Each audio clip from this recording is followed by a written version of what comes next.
Part 1. You chose her. Live with it. Dante Moretti slid the diamond bracelet across the restaurant table like it was a business transaction because to him it was. Sabrina Vale lifted it with 2 fingers, held it to the candlelight, and smiled the smile of a woman who had already won something far more valuable than jewelry. She had won his attention, his nights, his phone at 2 in the morning, his excuses.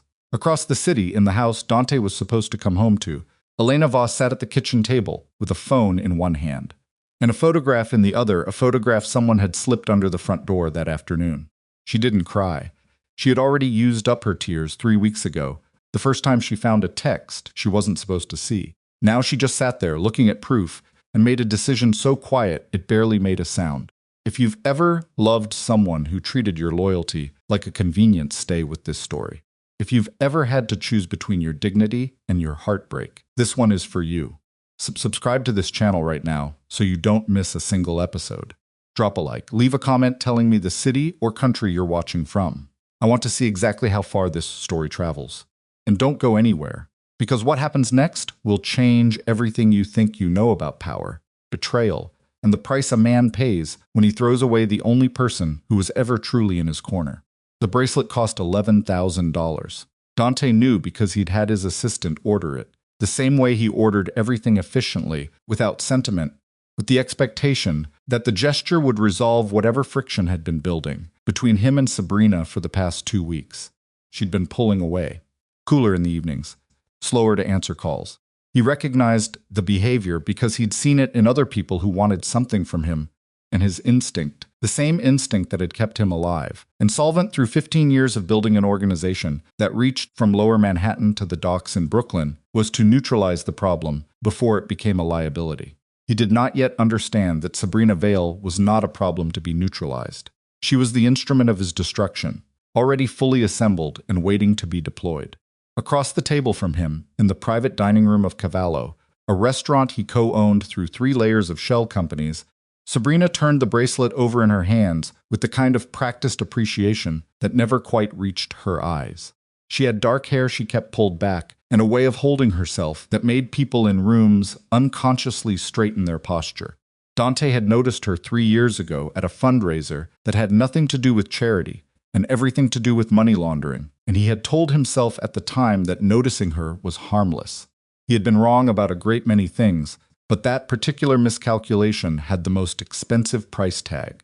"You always know exactly what to say without saying anything," Sabrina told him, setting the bracelet down between them on the white tablecloth. "You're not putting it on, I'm savoring it."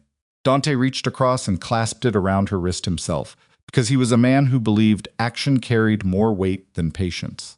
She let him. She watched his face while he did it, with an expression that, had he been a different kind of man, the kind who paid attention to expressions rather than outcomes, might have given him pause. But Dante Moretti had spent 15 years being the most dangerous man in any room he entered, and that particular expertise had made him catastrophically bad at reading the rooms that mattered. Elena Voss had been sitting at the kitchen table for 4 hours. The photograph was face down now. She had flipped it over at some point without remembering doing it, the same way she had made herself a cup of tea she hadn't drunk, the same way she had picked up her phone to call her sister Mara 3 separate times and set it back down without dialing. The house was quiet in the specific way that large houses become quiet when the person who is supposed to fill them is somewhere else. The Blackwood estate, named by the previous owners for the stand of trees along the back property line, had 14 rooms, a formal dining room that Elena and Dante had used exactly twice, and a kitchen she had redesigned 18 months ago in the optimistic belief that a warmer space would make the place feel more like a home. It was a beautiful kitchen. She had picked out every detail herself, the pale marble counters, the unlacquered brass hardware, the window above the sink that let in the morning light at an angle that made her feel, on good days, like something in her life was working the way it was supposed to. She wasn't looking at the window now. She was looking at the grain of the table and trying to locate the precise moment things had stopped being salvageable. The honest answer was that she didn't know. The more honest answer, the one she'd been refusing to look at directly for almost a year, was that she had known something was wrong long before she had any evidence to confirm it. She'd felt it the way you feel a change in air pressure before a storm, not as a specific thing you could point to, but as a slow wrongness that settled into your body and made everything slightly harder than it should have been. She had told herself it was stress. Dante's work was always generating stress. She had told herself it was the natural friction of a long marriage. They'd been together 9 years, married for 7, and she understood that marriages had seasons, and that some seasons were harder than others. She had told herself a lot of things. She was very good at it. The photograph had arrived at 11:15 that morning in a plain white envelope with no return address, slipped through the mail slot in the front door. For one disoriented moment, she had assumed it was from a neighbor. There was occasionally a civility dispute about the hedge line along the east side of the property, and then she had opened it and stood in the front hallway for a long time, not moving. The photograph showed Dante and Sabrina Vale at what appeared to be a private restaurant. His hand was covering hers on the table. She was laughing at something. He was looking at her with an expression Elena recognized because she had spent years learning his face, and she understood exactly what that expression meant. Elena was not a naive woman. She had married a man who operated at the far edge of legitimate business, who had associates with records and lawyers on permanent retainer, and a second phone she had always understood was not to be asked about. She had made peace with the geography of their life, what she was permitted to know, and what she was expected to leave unexamined. She had told herself that arrangement was sustainable, that what mattered was the life they were building, yeah, the texture of their actual days, the fact that he came home to her, except he hadn't been coming home. Not really. Not in the way that mattered. She turned the photograph over and pressed her palm flat against it and tried to decide what she felt. The answer was complicated and layered, and not as simple as devastation. Though devastation was in there, there was also something underneath it, something she recognized after a moment as clarity. The awful, liberating clarity of a thing finally becoming visible that you had suspected for a long time. She got up. She washed her untouched tea down the sink. She went upstairs. She pulled one suitcase from the back of the walk-in closet and began packing it with the specific focus of a woman who has decided to stop deliberating. She did not take everything. She took what was hers before the marriage, the jewelry her mother had left her, the small oil painting she'd bought herself the year she graduated, the first edition she'd found at a street market in Florence on a trip she'd taken alone because Dante had canceled at the last minute due to business she hadn't asked about. She packed clothes. She packed her important documents, which she'd kept in a fireproof box in the closet because she was the kind of person who thought about contingencies. She did not pack anything he had given her. She was sitting on the edge of the bed, the suitcase standing upright beside her, when she heard the front door open downstairs. She heard the particular sound of him moving through the house the way he always stopped in the kitchen first. When he came home, the sound of the refrigerator, the clatter of him setting his keys on the counter. Then his steps on the stairs, heavier than usual, which meant he was tired or had been drinking, and she sat very straight and waited. He stopped in the doorway. He saw the suitcase before he saw her face, and she watched him try to recalibrate in real time, watched his expression shift through 3 or 4 different calculations in the span of 2 seconds, which was actually slower than she'd expected. Dante was usually faster. Elena, you don't need to explain anything, she said. I have the photograph. The calculation in his face shifted again. He stepped into the room. He was still in his dinner clothes, the charcoal jacket, the open collar, and he looked. She thought with a detached sort of clarity, like a man who had been caught in the middle of being somewhere else. It's not what you're thinking, Dante. She said his name quietly, not with anger. The anger she suspected would come later, or maybe it wouldn't. Maybe she was too tired for anger, too worn down by months of carrying a suspicion she'd refused to confirm. I know what I saw. Let me talk to you. I've been waiting for you to talk to me for 8 months. She stood up. She was not a tall woman, but she had never once in her life allowed herself to be physically diminished, and she stood straight and looked at him directly. Every time I tried to tell you something was wrong between us, you were busy, or you handled it with money. You had flowers sent. You bought me things. And I kept telling myself that you just didn't know how to communicate differently, that it was how you'd been raised, that it would get better. She paused. I was wrong. Elena, I'm asking you to listen. The word was very calm, almost gentle. I'm done listening. You made a choice, Dante. Maybe you didn't think of it as a choice. Maybe you told yourself it didn't count, or that it was separate, or that I'd never find out, and so it didn't need to be accounted for. But it was a choice. Every single time, and you chose her. He crossed the room. He put his hands on her shoulders, and she let him, because she was not afraid of him. She had never been afraid of him. which was something he had always taken for granted in a way he would only understand much later. He was a man people feared. She had loved him instead. He'd never properly understood the difference. "I can fix this," he said. "Tell me what you need, anything." She looked up at him. He was close enough that she could smell the restaurant on him, the faint trace of wine and expensive fabric and whatever perfume Sabrina Vale wore, and she filed that detail away quietly in the part of herself that had already decided. "You can't fix this," she said. "You can fix things that are broken. This isn't broken. This is done. Elena, you chose her." She stepped back. His hands fell. "Live with it." She picked up the suitcase. She walked past him to the doorway. He said her name again, louder, and then again, and she'd something in his voice. She had rarely heard a raw unsteadiness that in another life might have stopped her. She kept walking. She went down the stairs and through the kitchen and out the back door, and she walked through the rain to the car she'd parked on the far side of the gate that afternoon, already knowing she would need it. She did not look back. Dante stood at the top of the stairs and listened to the silence she left behind, and for the first time in 15 years, he had no idea what to do next. He called her 11 times before midnight. She answered none of them. He told himself she needed time. He told himself she would come back once the initial shock of whatever she thought she'd seen resolved itself. He was already reframing it, already constructing the version of events that reduced the photograph to an ambiguity, something he could talk his way around, because talking his way around things was a skill he had refined across years of negotiations with people far more dangerous than a grieving wife. He sent a car to her sister Mara's address in the morning, because that was the logical place she would have gone. The driver reported that Mara answered the door and said Elena wasn't there, and the particular way she said it told the driver, and therefore Dante, that this was a decision Elena had made deliberately, not a thing she'd communicated to her sister. She had gone somewhere else, somewhere he didn't know about. That was the first thing that genuinely unsettled him. He knew where everyone went. He had arrangements with people in every relevant borough, eyes in enough places that the movement of significant figures through his world was rarely invisible to him for long. Elena had been his wife for 7 years. The idea that she had a geography he was unaware of hadn't previously occurred to him. He had a meeting that morning with his financial manager, a careful Italian-American accountant named Ricci, who had been with the organization since before Dante took over. He sat through the first 40 minutes of it without retaining anything, Ricci said. When Ricci paused and asked if he should come back, Dante said no and forced himself to focus.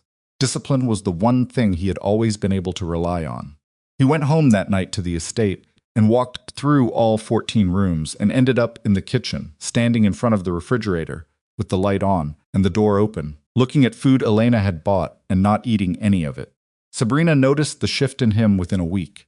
She was perceptive in the specific way of people who survive through observation rather than force. She read rooms, the way other people read maps, cataloging exits and leverage points, and the places where people were vulnerable without appearing to.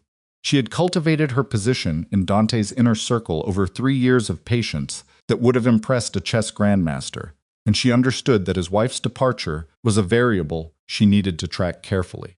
On the one hand, Elena leaving removed a complication. On the other hand, the way it had removed itself, with that clean finality, without the extended negotiations and reconciliation cycles that usually characterized these situations, had introduced a new variable into Dante that Sabrina had not predicted.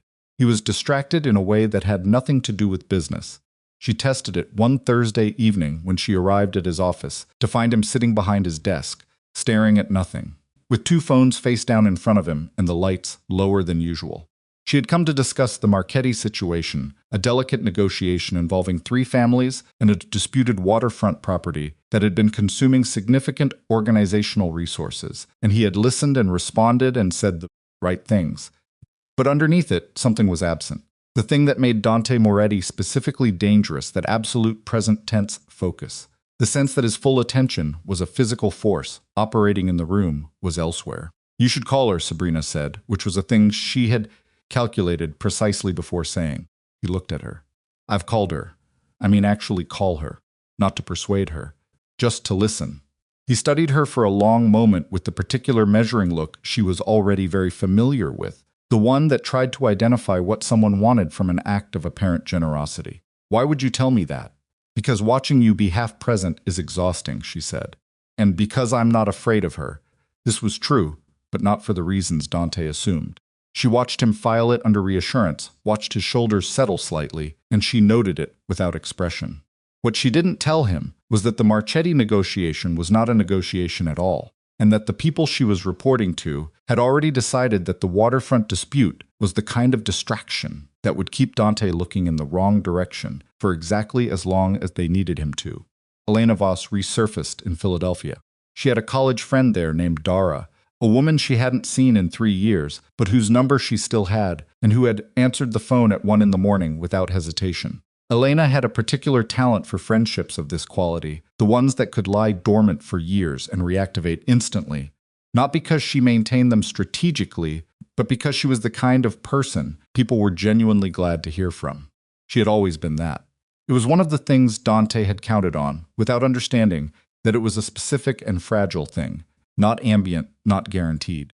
Dara had a 2-bedroom apartment near Rittenhouse Square, and a job at an architecture firm, and a temperament that allowed her to absorb a crisis without making the crisis about herself. She made Elena a bed in the spare room, and didn't ask questions until the 3rd morning, and even then she asked only one. "Are you safe?" Elena said yes. And then because Dara was one of the few people in her life she had never managed to half answer. From him, yes. From everything else, I'm not sure yet. She spent the first week sleeping. Not productively, she didn't dream, or didn't remember dreaming, and woke up each morning with the particular heaviness of someone who has run a long race, and discovered that stopping is not the same as resting.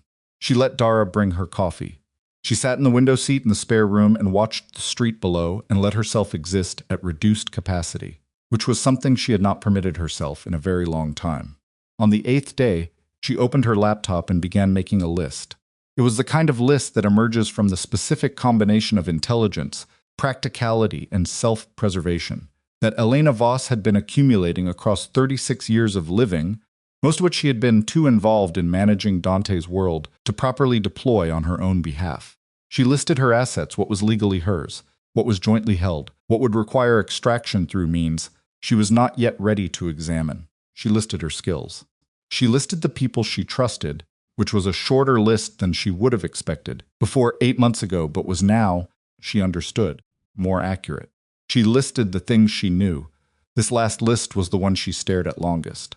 Because Elena Voss, in the course of 7 years of marriage to one of New York's most insular and carefully compartmentalized criminal operators, had seen and heard and filed away a remarkable amount of information that she had never examined in aggregate. She had been scrupulous about not examining it. She had a strong sense of self-preservation and a strong sense of what lines, once crossed, could not be recrossed, and she had stayed carefully on the right side of those lines. But she was no longer in the position of a person who needed to maintain that careful distance. And some of what she knew was, she was starting to understand, potentially significant. There was the conversation she'd overheard at this estate 14 months ago, a Sunday morning, when she'd come back from her run earlier than expected and found Dante in the study with a man she didn't recognize, a broad-shouldered man in his 40s with a flat effect and a Northern European accent she couldn't quite place. She'd been in the hallway for no more than 30 seconds before she'd registered. She wasn't supposed to hear and quietly retreated. In those 30 seconds, she'd caught 3 things. A name, Volkov, a phrase that had struck her as strange, the account in your wife's name, and the flat effect man's response to something Dante said, which had been, "It's already done. She just doesn't know it yet." She had put it away. She had been good at putting things away. She took it back out now and looked at it, and felt the temperature in the room drop by several degrees. An account in her name. Already done. Without her knowledge. She reached for her phone and stopped herself. Whatever she was about to discover, she wanted to discover it from a position of information rather than panic. She needed to understand exactly what she was looking at before she made any moves that could be tracked. She went back to her laptop and began very carefully to look into what an account opened in someone's name, without their knowledge, was typically used for. Back in New York, the losses started small. Dante did not notice them at first because small losses were a standard feature of the operational landscape. Money moved, agreements adjusted, personnel shifted. His organization was large enough that a certain amount of leakage was built into any given month's accounting. He had Ricci for the financial oversight, Caruso for operational security, and half a dozen other specialists who were each responsible for a specific domain. What he did not have was anyone whose job was to look at all of the domains simultaneously. He had never needed that.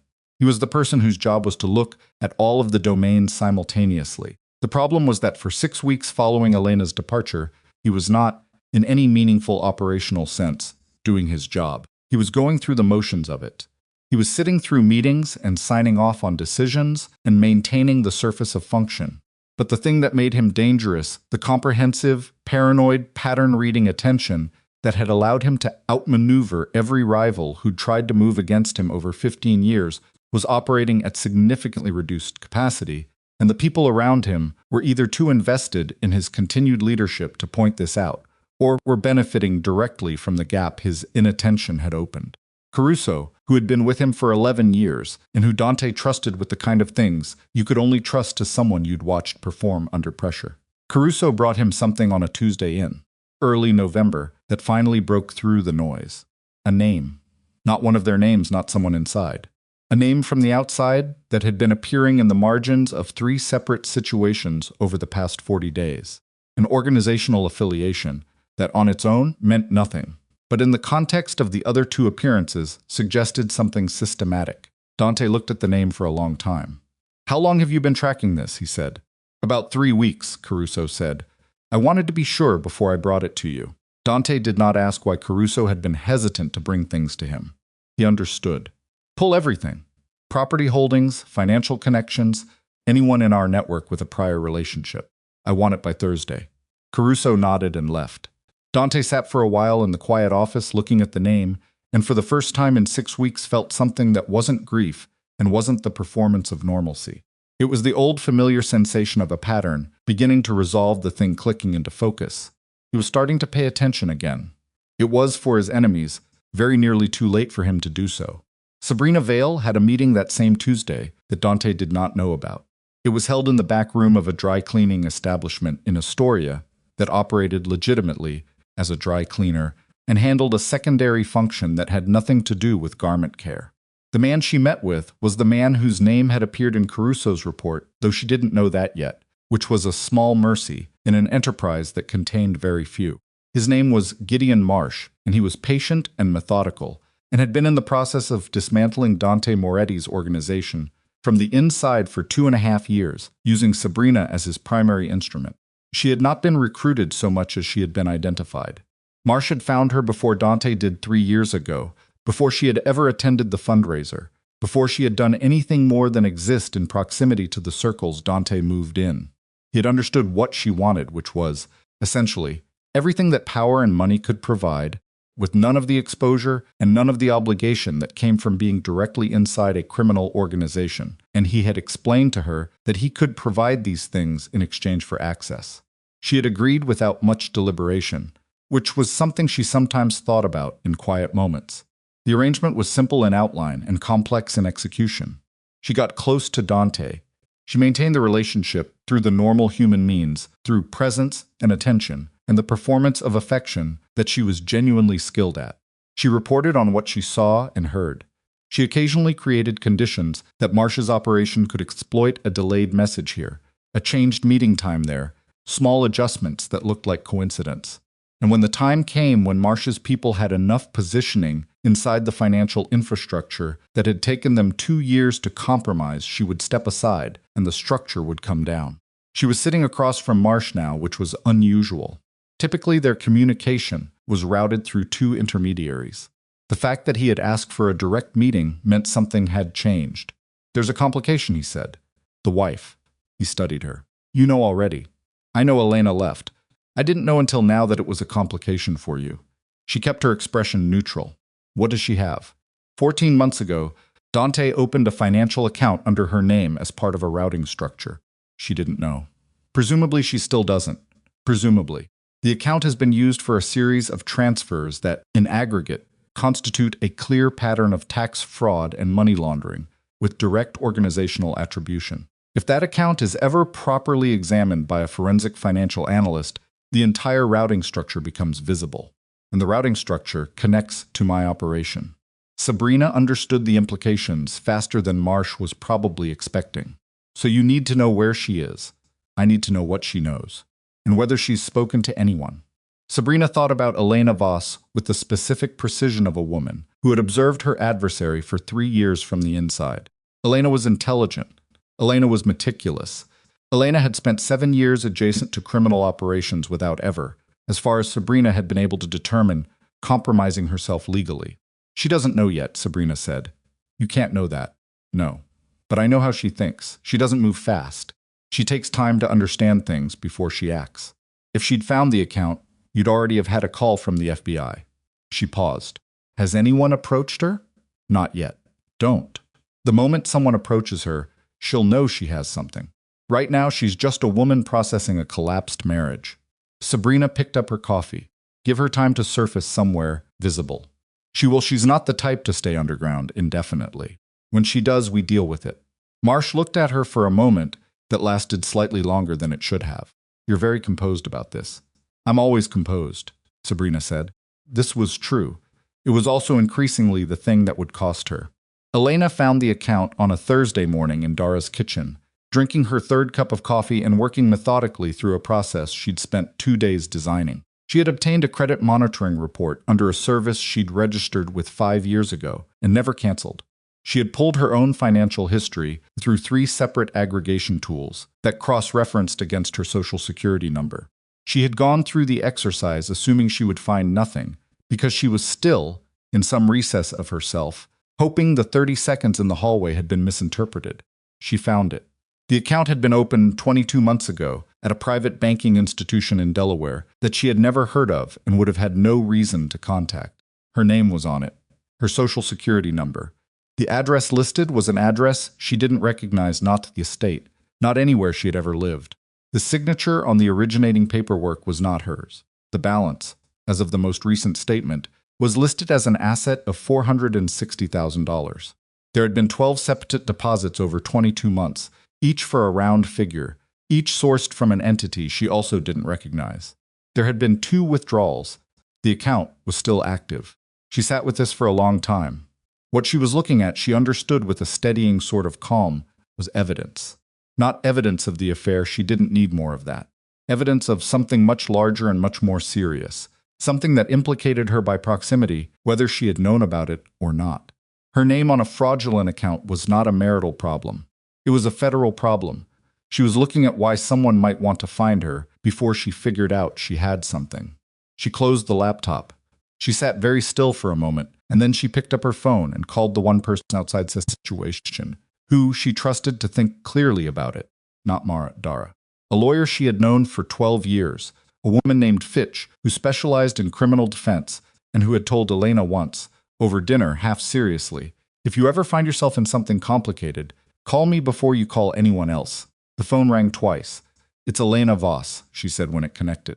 I need to come in, and I need you to know, before I say anything else, that whatever you're about to hear, I didn't know. I had no idea. There was a pause on the other end. Get in a cab, Fitch said now. Dante Moretti, sitting in his office on the 43rd floor of a building he owned through a holding company that appeared on no organizational chart anyone outside his most trusted circle had ever seen, received a phone call at 7:18 that evening that he had not expected. The caller was a financial compliance officer at a private banking institution in Delaware. The call was routed through 2 numbers before it reached him, and the compliance officer was not calling because he was diligent or principled. He was calling because he had a standing arrangement with Dante that predated the institution he now worked for, and because the arrangement included the instruction to notify him if an account associated with his organization ever became the subject of an inquiry. The compliance officer told him that an attorney named Fitch had contacted the bank that afternoon, requesting account access documentation on behalf of a client. The client's name was Elena Voss. The account number he read out was an account Dante recognized immediately. Dante did not say anything for a moment. He thanked the compliance officer and ended the call and put the phone down on the desk and placed both hands flat on the desk surface and looked at them. Elena had found the account.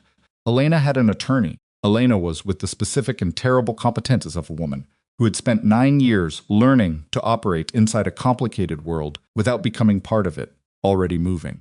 The account was the one thing he had never meant for her to find. Not because of what it revealed about the affair. There were things in that account that had nothing to do with the affair, that had everything to do with the routing structure Ricci had designed 4 years ago to handle a class of transactions that required distance from Dante's primary holdings.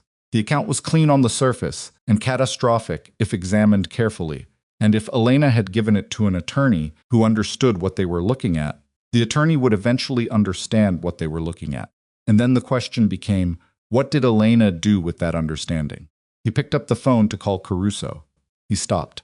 He thought about who else had known about that account, and a very specific and very cold realization began to assemble itself at the back of his mind. Ricci had set it up. That was known. But someone had suggested the structure. Someone had told Ricci which institution, which routing mechanism, which name to use. Dante went back through the conversation 17 months ago, in which the decision had been made. He closed his eyes, and then he opened them. And he thought about the man with the flat affect and the Northern European accent who had been in his study on a Sunday morning. The man Elena had briefly heard before retreating down the hallway. The man whose name was Volkov. He thought about Sabrina's fingers on the plans he'd shown her, casually, without thinking, because he had already made the catastrophic error of treating her as a trusted person before she had done anything specific to earn the designation. He thought about the name Caruso had brought him on Tuesday, and the pieces, with the terrible finality of a thing that had been true for a long time, came together. He reached for his phone. But before he could dial, he heard Caruso's voice outside the office door, not speaking to him. Speaking to someone else, a rapid murmur that cut off abruptly when the hallway went silent, and then the lights in the building went out. Part 2. The Empire starts cracking. The darkness lasted 4 seconds. That was enough. Dante was already moving before the emergency generators kicked in, not because he'd planned the movement, but because 15 years of operating in conditions where hesitation was a cause of death had made certain responses automatic. He was behind the desk, low hand on the secondary drawer, where he kept the one piece of hardware Caruso's had never been able to talk him out of maintaining in the office. The lights came back at reduced capacity, the emergency panels washing everything in a flat amber that made the room look like the inside of something already dying. Caruso appeared in the doorway. His face was wrong, not in the way of a man who'd seen something alarming, but in the specific controlled blankness of a man who was working to keep his face from being readable. Dante noticed this in the fraction of a second before Caruso spoke. "Generator issue," Caruso said. "Building management is on it." Dante straightened. He did not take his hand off the drawer. "Who were you talking to in the hallway?" "Security desk, checking the scope of the outage." With the door almost closed, Caruso met his eyes without flinching. That was the thing about Caruso, he'd always been good at this, at the level eye contact, the steady delivery. It was why Dante had trusted him for 11 years. It was also, he now understood, with a coldness that moved through him like groundwater, why he was the worst possible person to have compromised. "Habits," Caruso said. "You know I take calls privately." "I do know that," Dante said. "I've always appreciated it." The pause between them lasted 3 seconds and contained multitudes. Then Dante said, "Get me Ricci. Tonight, whatever he's doing." Caruso nodded once and left. Dante waited until the sound of his steps faded down the hall, then crossed to the window and stood there, looking out at the city, and tried to locate the exact dimensions of what he was standing in. His organization had been the target of an internal conspiracy. He now had reason to believe the conspiracy involved at least one person who had been inside his trust for over a decade. His wife had found a compromised account and retained legal counsel. And Sabrina Vale, the woman he had been sleeping with for 8 months, the woman he had allowed to exist within the innermost geography of his professional life, had, at minimum, known about the count and had, at maximum, helped design the structure that created it. He thought about the bracelet, the $11,000 bracelet he had clasped around her wrist 2 weeks ago at Cavallo, because he had convinced himself that generosity could resolve tension. The thing was, Sabrina had not seemed tense. She'd seemed satisfied. He had been reading the wrong thing. Ricci arrived at 40 minutes past 9. He was a small man in his early 60s who dressed with the precise care of someone who understood that appearance was a form of communication. And he carried a leather briefcase that had been resoled twice and would likely last another 15 years. Dante had always liked that about Ricci, the refusal to waste. Tonight, though, Ricci looked like a man who had received a phone call he'd been dreading. He sat across from Dante in the amber-lit office and put the briefcase on his lap and looked at his hands for a moment before looking up. "You know why you're here," Dante said. It wasn't a question. "I have a guess." The Delaware account. The muscle in Ricci's jaw moved once. Yes. Tell me exactly how that account was structured. Who suggested the institution? Who named Elena? Ricci was quiet for a moment that Dante allowed to exist without interruption, because he understood that what Ricci said next was going to determine several things simultaneously, and he wanted the man to choose his words without feeling rushed toward a particular answer. The structure was outlined to me, Ricci said finally. I implemented it. The institution was specified. The name he stopped cleared his throat. The name was presented as a temporary routing measure. I was told you had approved it. You were Yes. By whom? Another pause. This one longer. Ricci's hands on the briefcase tightened slightly, then released. Caruso, he said. The word landed in the room like something dropped from a significant height. Dante did not move. He had suspected it for approximately 40 minutes, which meant he had had 40 minutes to metabolize the implications, and he had used those 40 minutes well.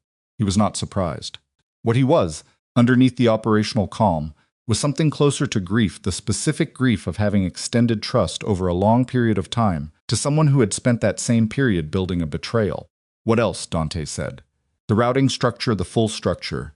Not just the Delaware piece, there are 7 accounts in total, all in names that aren't yours. 2 of them are in names I don't recognize. 3 are shell adjacent, and Ricci stopped again. 2 what? 2 are in names I recognize because they belong to the people on the other side of the Marchetti negotiation. The Marchetti negotiation. The waterfront property. The 40 days of meetings and counter-proposals that had consumed Caruso's attention and a significant portion of the organization's bandwidth, in which Dante now understood, with complete crystalline clarity, had never been a negotiation at all. It had been a mechanism. Something to keep Dante looking in one direction, while the load-bearing structures of his organization were quietly removed from beneath him. How much, Dante said? Of the total exposure?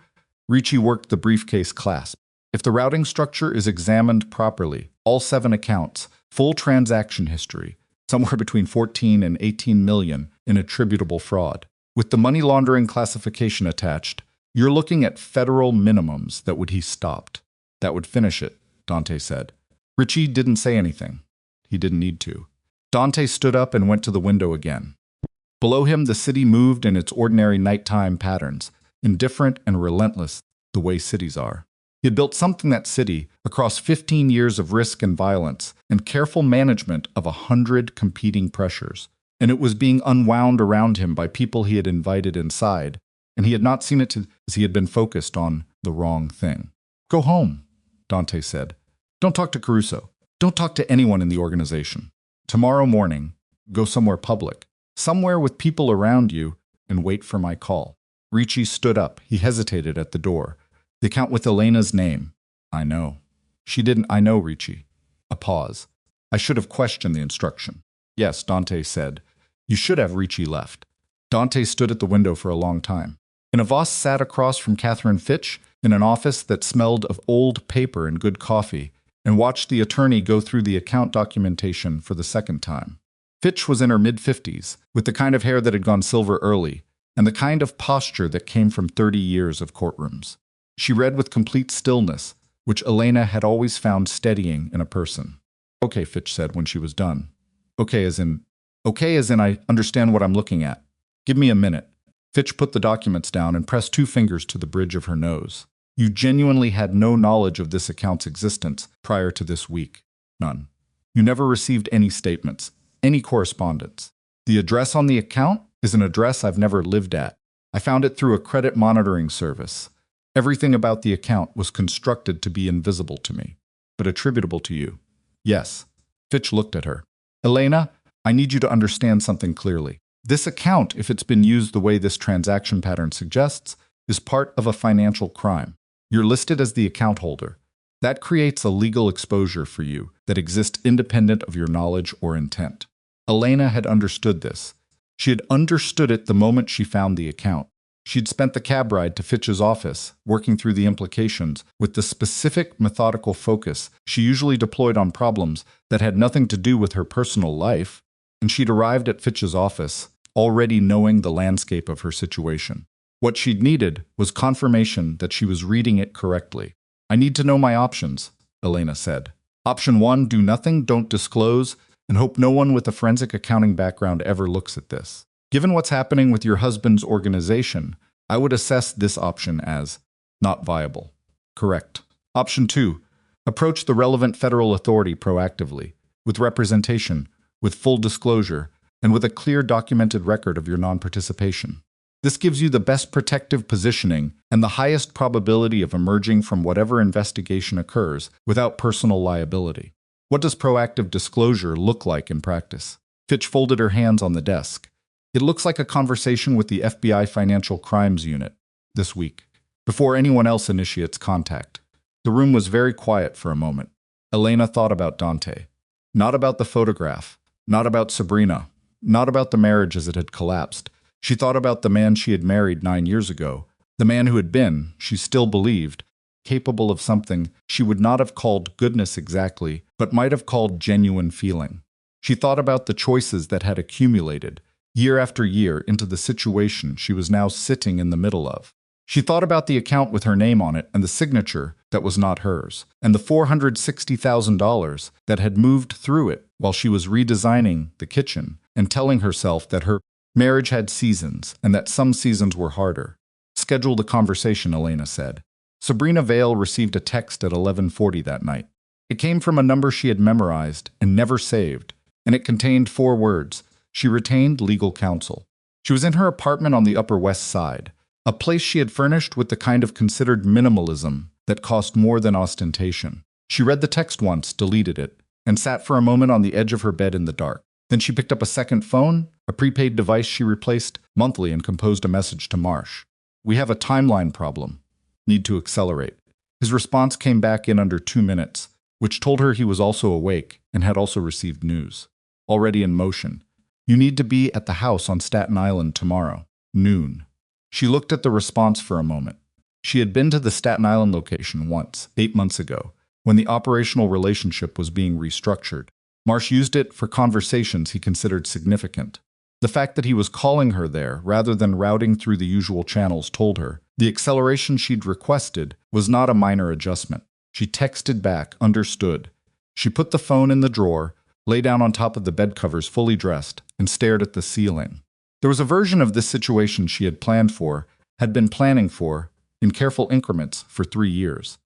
The version where the financial structure came down on Dante's organization, where Marsh's people moved in the resulting confusion, and where she was already extricated, positioned on the right side of whatever reorganization followed. She'd been meticulous about building that position. She'd kept records. She'd maintained leverage. What she had not planned for with sufficient precision was Elena Voss finding the account. Elena Voss was a variable she had underestimated. She had assessed Elena as intelligent but passive a woman who had chosen proximity to power over the exercise of it, who operated carefully and quietly, and who would, when the marriage ended, retreat into that quietness and become irrelevant to the situation. That assessment had been wrong in one important and specific way. Elena was not passive. She was patient. These were different things, and Sabrina understood the difference now, because Elena, with the account documentation in hand and a criminal defense attorney at her side, was making moves that would affect the timeline in ways Sabrina had not accounted for. She thought about what Marsh had said. It's already in motion. She thought about the Staten Island location. She thought about Dante alone in his office right now, working through a set of realizations that were bringing him, step by step, toward conclusions she would rather he not reach while he still had the capacity to act on them. For the first time in 3 years, she felt something that she would not have called fear, but was adjacent to it. A recognition that the number of paths forward that led somewhere acceptable was smaller than it had been. She was still thinking through the geometry of it when she fell asleep with the lamp on. Dante called her at 7 the following morning. She answered on second ring, which was deliberate, not too fast, not slow enough to suggest hesitation. I need to see you, he said. Good morning to you too. She kept her voice warm and slightly amused, which was the register she had learned he found most disarming. When tonight 7, come to the estate, a small beat.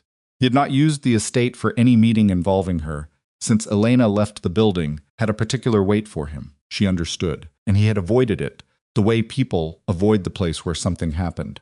The fact that he was suggesting it now meant he wanted home ground, which meant he was preparing for something. I'll be there, she said. She hung up and lay still for 30 seconds. running through what she knew and didn't know, what he might know and might not, and what the optimal version of the evening looked like. Then she got up, dressed, and drove to Staten Island. The house on Staten Island was ordinary in the way of things that need to be unnoticed. Marsh was already there when she arrived, which was unusual. He was typically the kind of person who made you wait as a matter of principle. He was at the kitchen table with 3 other people she didn't know, and when she walked in, the 3 people left without being asked. This was the second time in as many days that something had told her the geometry was wrong. "Sit down," Marsh said. She sat. "You're accelerating the whole thing. The attorney contacted the FBI field office in Philadelphia this morning. We have a source there." He looked at her with the flat assessment of a man calculating costs. "They have a meeting scheduled for Monday." Monday. She did the math. "That gives us 4 days. 3. I need the accounting documentation from Dante's secondary holdings, the paper trail that connects the Delaware account to the primary structure. That documentation exists in physical form in the estate safe. I know it exists because the attorney who drafted it told someone who told me." Sabrina was quiet for a moment. "You're asking me to access the estate safe tonight. You said he asked you there." "I said he asked me there for a meeting, not an opportunity for me to search his personal safe." Marsh looked at her, the way he always looked at her, when she expressed something that resembled reluctance, not with anger but with the patient, evaluating steadiness of a man who had planned around obstacles for a long time and had learned to assess which ones were genuine and which were performance. "You've been doing this for 3 years, he said. "Yes, and you've made decisions across those 3 years that have created a record. A record that, in the absence of the documentation from that safe, looks like something other than cooperation." The room was very quiet. This was the thing she had prepared for, the leverage she had assumed would be theoretical, the counterweight she'd been told, in the early days, would never need to be deployed because they were partners in this, and partners didn't do that to each other. She had understood then, the way you understand weather you haven't lived through yet, that this was not necessarily true. She understood it now in a different register. "You're asking me to steal from him while he's in the room. I'm asking you to retrieve documentation from a safe in a house you've been in multiple times. Whether he's in the room at the relevant moment is a logistics question." She looked at Marsh for a long moment. She thought about the 3 years, the calculations, the patience, the careful architecture of a position that was now being used as a mechanism to put her in a room with a man who was actively working out that she had betrayed him in a house where he would have every advantage to steal something she might not be able to access, even if she tried. "What happens to me after Monday?" she said. "If this goes the way you're planning, you're protected." "That's not an answer. It's the only one I have." She stood up. She thought about Dante's voice on the phone that morning, the specific quality of it, the thing underneath the ordinary request that she recognized because she had spent 3 years learning to read him. He had not sounded like a man who wanted to talk. He had sounded like a man who had reached the end of a calculation. "I'll handle tonight," she said. She left before Marsh could say anything else. Outside in the car, she sat for 3 minutes without starting the engine and tried to locate, somewhere in the terrain of her options, a version of the next 4 days that ended with her intact. She was still working on it when she put the car in drive. Caruso spent that Thursday in a state of controlled suspension, which was the only mode he knew when things were going wrong. He attended the 2 scheduled meetings on his calendar, said the expected things, made the expected decisions, and kept his face in the particular neutral register he'd spent his adult life perfecting. He knew that Dante had called Ricci the night before. He knew because the man he had inside Ricci's building had been watching and had texted him at 9:42 with 3 words, "Meeting." Ricci left.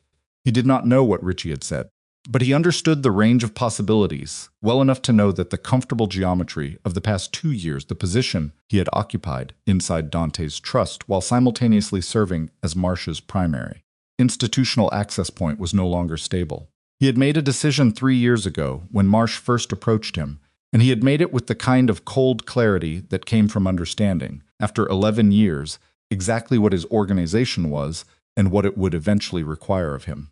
He was not a man who was going to die violently in service of someone else's empire. He had made his calculations. He had executed them without sentimentality. And he had always believed, covered his exposure thoroughly enough that the window between things going wrong and things going terminally wrong would be large enough to exit through. He was revising that estimate now. He reached his car at 6 in the evening and sat in it for 4 minutes in the parking structure beneath the office building. He ran through the sequence. What Dante knew or suspected, what Richie would have confirmed, what the Delaware account disclosure meant for the timeline, and what his options were in the next 24 hours. He pulled out a phone he had not used in 4 months and sent a single text to a number he had memorized but never saved. We're compromised. Need extraction window. Tomorrow. Then he started the car and drove, and tried not to think about the 11 years, about the dinners, about the times Dante had trusted him with things that mattered, about all the ways a person could be 2 things at once for a very long time, before one of those things finally consumed the other. Elena sat in her attorney's office for the second time in 2 days, and this time there was a third person in the room, a federal agent named Harlan, from the Financial Crimes Unit, who had driven up from New York that morning on what he described as a preliminary basis, and who listened to everything Elena said with the kind of careful stillness that she recognized as the professional equivalent of her own. She told him what she knew. She told him about the account. She told him about the conversation in the hallway, the broad-shouldered man, the flat affect, the northern accent, the name Volkov, the phrase "the account in your wife's name." She told him about the accountant named Richie, whom she'd met twice, and about the routes Dante used for certain transactions, which she'd gathered in fragments over 7 years of living adjacent to the machinery. She told him because Fitch was watching her with an expression that said "be complete," about the Sunday morning conversation. Volkov.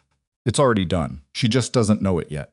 Harlan wrote in a small notebook with a mechanical pencil. He did not react expressively to any particular piece of information, but she noticed his writing speed change at the name Volkov. "This individual," he said. "Volkov, you heard the name spoken once. Once that I know of. Do you have any reason to believe he was a recurring presence?" "I have no evidence either way. I heard his name once, through a door I wasn't supposed to be behind. That's the full extent of what I have." Harlan nodded. He wrote something. "Mrs. Voss, I want to be very clear with you about what Monday's formal meeting will look like and what it won't look like. Go ahead. This is not going to be a comfortable process for you. Even with your attorney present, even with the documented evidence of non-participation, you are going to be asked questions about your marriage that you may find difficult to answer in this context. I understand. There is information you're going to disclose that will have consequences for your husband, significant ones." Elena looked at him steadily. "I know. I want to make sure you've had time to Agent Harlan," she said quietly. "Someone opened a financial account in my name without my knowledge and used it for federal crimes. Whatever consequences follow from my cooperation are the consequences of decisions other people made. Not me." The room was quiet. Harlan looked at her for a moment, then down at his notebook. "Monday 9 a.m., he said. Dante arrived at the estate at 5:30 and spent 90 minutes doing something he had not done in months. He sat in the kitchen, at the table where Elena had sat with a photograph and a decision, and he thought without the assistance of data or advisors or the structured machinery of a business meeting. He thought about the sequence of choices, not Sabrina, not Caruso, not the routing structure, the sequence of personal choices that had created the conditions in which everything else had become possible. He thought about the Sunday morning Richie had brought him the Delaware proposal, the way he'd signed off on it in 20 minutes, because Caruso had told him it was clean, and Dante had believed him because he had always believed Caruso, because 11 years is long enough to stop checking the math.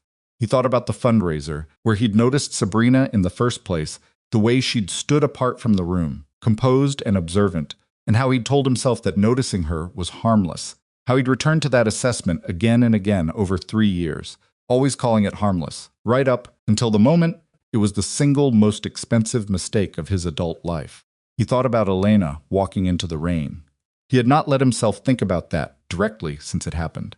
He had processed it around the edges, the absence in the house, the 11 unanswered calls, the cold calculation of the missing geography he'd never thought to map. He had not let himself think about her face. He thought about it now. She had not been angry. He had expected anger, had been prepared for anger, had rehearsed his response to anger. Instead, she had been clear. That was the only word. Like someone who had been standing in fog for a long time and had finally reached higher ground. He heard the front gate open at 6:50. He stood up from the table and went to the window. Sabrina's car moved up the drive with its usual unhurried precision. He watched it and felt nothing that resembled desire or warmth, which told him that whatever had existed between them had in the past 72 hours completed its conversion into something else. He went to meet her in the front room. She was wearing dark gray, which she often did, and she read the room in the first 3 seconds and adjusted her expression in a way that was almost imperceptible. He watched her do it. He had watched her do it 100 times and interpreted it as composure. He was interpreting it differently now. "You look tired," she said. "I've had a complicated few days." He gestured to the chairs, the couch, the options. She chose the chair rather than the couch, which was also something he noticed and filed. She was keeping distance, maintaining maneuverability. "Tell me," she said. "Sit with it." For a second, he remained standing. "I want to ask you something first." She waited. "When you were introduced to me, 3 years ago, at the Kessler fundraiser, who introduced you?" A pause that lasted a fraction of a second longer than it should have. "Marcus Webb." "You know this, I do." And Marcus Webb was connected at that point to 3 organizations, one of which was a financial services group that did work for a man named Gideon Marsh. "You know this name." The pause this time was not a fraction of a second. It was a full second, and in that second, she made a decision he could see her make it, could see the slight adjustment in her posture and the resetting of her expression, and he understood that she was choosing between continuing to lie and switching to something else. "I've heard the name," she said. "That's not what I asked you." She looked at him. The warmth she usually carried in her expression, the controlled openness that had made her effective at everything she'd done in this room, and every other room, it receded. Not all at once, but enough that he could see what was underneath it, the actual face. "How much do you know?" she said. "Enough." He moved to the window. He kept his back to her for a moment. The Delaware account, the routing structure, the 7 accounts, the Marchetti negotiation, and what it actually was. He turned around. Caruso. She held his gaze, to her credit, and it was a specific, cold kind of credit. She didn't try to rebuild the performance. "You're going to want to ask me questions. I have one question. One. And I need you to answer it honestly, because everything that happens in the next 24 hours depends on what you tell me." She waited. "Elena," he said. "Does she know what she has? Not that she found it, I know she found it. Does she know what it means for the people above you?" Sabrina was quiet for a long moment. Outside, the wind moved in the trees along the back property line, the old dark stand of them that gave the house its name. "She retained Catherine Fitch," Sabrina said finally. "Fitch will make sure she understands every dimension of what she has." "When?" "She probably already does." Dante said nothing. He looked at the floor, then at Sabrina, then at the floor again. Something was working in his face that he wasn't entirely controlling. "Is she safe?" he said. Sabrina blinked. Of all the things she had prepared for in this room, that was not what she expected. "What? Elena, is she safe? Is there anyone in your network who would move against her to prevent her from disclosing?" Sabrina was quiet for 3 seconds. "Marsh will want to manage the exposure," she said carefully. "That's not an answer." "No," she said. "She is not safe." The room shifted. Dante moved past her to the desk in the corner of the room, the old dark wood desk that had been in the house before he bought it, and pulled open the second drawer. He took out a phone that was not the one he'd used in months. He looked at it.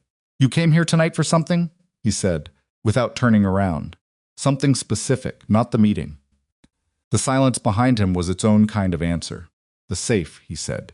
He heard her sharp breath, small, involuntary, the first genuine, unrehearsed response that she had produced in the entire conversation. He turned around. "There is no documentation in that safe, Sabrina. There hasn't been for 3 days. I moved everything the morning after Ricci confirmed the routing structure." He looked at her with the specific, empty steadiness of a man who has run out of anything resembling grief. "Which means whoever sent you here tonight sent you into a room with nothing to find and no exit plan." She stood up. Her hands were steady, he would give her that. Her face was close to composed. "Don't," he said. She stopped. Not because the word was a command, but because of the register underneath it. Not anger. Not threat. Something more final. "I have one thing left that I can do right," Dante said. "I'm going to find Elena before Marsh's people do. That's the one thing. Everything else, the organization, the accounts, the exposure, none of it matters until she's somewhere safe." He picked up the old phone. "You can leave this house, or you can stay here and tell me everything you know about Marsh's current operational positioning. Those are the options." She looked at him for a long moment. The woman behind the performance was visible now, fully and completely, and she was not what he would have expected. She wasn't calculating or cold, she was exhausted. in the way of a person who has been managing something enormous for a very long time and has reached the outer limit of their capacity to manage it. Marsh knows she's meeting with federal agents Monday, Sabrina said. Dante went still. He has a source inside the Philadelphia field office. He's known since this morning. He was going to wait until after the meeting to decide how to handle the exposure, but if you move toward her, he'll move first, yes. Dante looked at the phone in his hand. He thought about Elena in Philadelphia, somewhere he didn't know, with an attorney who didn't know what she was adjacent to, in a city where he had no personnel, no safe houses, no established geography. 3 days. Sit down, he said to Sabrina, and start talking. She sat down, and outside, somewhere in the city's ordinary nighttime noise, a car moved away from the gate at the front of the property, at a speed that was slightly too deliberate to be casual, carrying a man who had already sent the text that would set the next sequence in motion, and the window Dante had been working toward closed by half before he had taken a single step toward it. Part 3, the point of no return. Sabrina talked for 2 hours. She sat in the chair, across from the old dark desk, and she talked with the flat, precise delivery of someone who had decided that the only remaining form of self-preservation was complete disclosure, and Dante listened without interrupting, except for 3 specific moments when he needed a name repeated or a timeline clarified. He did not pace. He did not raise his voice. He sat behind the desk with his hands flat on the surface and his eyes on her face, and he listened the way he had always listened, when something important was being said with his whole body, with the particular stillness that the people who'd worked with him over the years had learned to recognize as the most dangerous register he operated in. She told him about Marsh. Not just the name and the broad affiliation, the actual operational structure. The network of intermediaries, the financial conduits that ran parallel to the ones Dante's organization had been using, close enough to interface with them, but insulated enough to maintain deniability. She told him about the 3 years of contact, the recruitment pitch, what she had been promised. She told him about the Marchetti negotiation in detail, which sessions had been real, and which had been performance, which counter-proposals had been designed to consume time rather than reach resolution. She told him about the 7 accounts, what she knew of them, which names she recognized. She did not tell him everything. He understood this. There were things she was holding back, the specific protections she'd built for herself, the documentation she'd accumulated against Marsh as personal insurance, the precise location of the evidence she'd kept, and he did not push on those particular gaps because he understood that she was a person making real-time calculations about survival, and that pushing her past what she was willing to give voluntarily would produce diminishing returns and potential fabrication. He wanted the parts she was giving him freely. The rest could wait. What she gave him freely was enough. He made 3 phone calls while she was still in the room. The first was to a man named Bauer, who handled logistics in situations that couldn't be managed through normal organizational channels. Bauer was not inside the compromised network. He was older than the organization itself, a man Dante's predecessor had trusted, and who had transferred that trust to Dante without drama or renegotiation, the way certain things transfer. He told Bauer he needed a location on Catherine Fitch's office in Philadelphia, and he needed it in the next 30 minutes. The second call was to a woman named Torres, who operated a private security arrangement out of a law firm in Midtown that Dante had never used but had maintained a relationship with, because maintaining relationships with people you didn't use yet was how you survived long enough to need them. He told Torres he needed 2 people quiet, licensed, not affiliated with his current network, positions outside a law office in Philadelphia by midnight. Protective, not aggressive. He gave her Fitch's name. He told her that the person inside was not to be approached or alarmed. He told her that other parties might arrive before his people did, and that his people needed to be in position before that happened. Torres asked no questions. She confirmed and hung up. The third call was harder. He held the phone for a moment before dialing. Then he dialed Alina's number, the number he had called 11 times the night she left, the one she hadn't answered. It rang 4 times. It went to voicemail. Her voice on the recording was calm and brief. He had always liked her voice. He had stopped noticing it at some point. The way you stop noticing things that are consistently present, and now he was noticing it again, and understanding that this was what loss actually felt like, not the dramatic rupture, but the return of attention to things you'd taken for granted. He did not leave a message. He hung up and looked at Sabrina. Marsh's source in Philadelphia, he said. Name. I don't have a name. I know the source exists because Marsh told me this morning. I don't have access to his personnel at that level. Estimate. Who inside a federal field office would a financial criminal with Marcia's profile be able to place? She thought about it. Administrative. Someone with calendar access, scheduling visibility. Not a field agent, too much exposure. Someone who sees the appointments before they happen and reports outward. A clerk. An office manager. Someone whose access looks like background and whose cooperation costs less than a senior contact. Dante nodded. He stood up. You're going to stay here tonight? She looked at him. Here in this house, with 2 of my people outside. You won't be detained, and you won't be threatened, but you're not going back to your apartment tonight because your apartment is the first place Marsh will go when he realizes you didn't get what you came here for. He picked up the old phone. In the morning, you're going to write down everything you told me tonight, in as much detail as you can produce. Every name, every date, every account number you remember. All of it.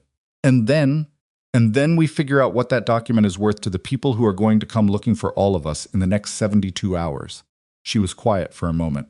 You're going to use it as leverage. I'm going to use it to protect Elena. He moved toward the door. Whether it also protects you is a secondary question. She said nothing. He left the room, and she sat in the chair and listened to his footsteps move through the house and thought about the 3 years, the patient architecture, the careful construction of a position that had just been fundamentally restructured by a man she had spent those 3 years managing in the space of a single conversation. She thought about whether she respected this or resented it. She was still deciding when she heard the front door open and close. Dante drove to Philadelphia himself. He did not take a driver. He did not call Caruso, who was unreachable in the specific way of someone who has gone to ground.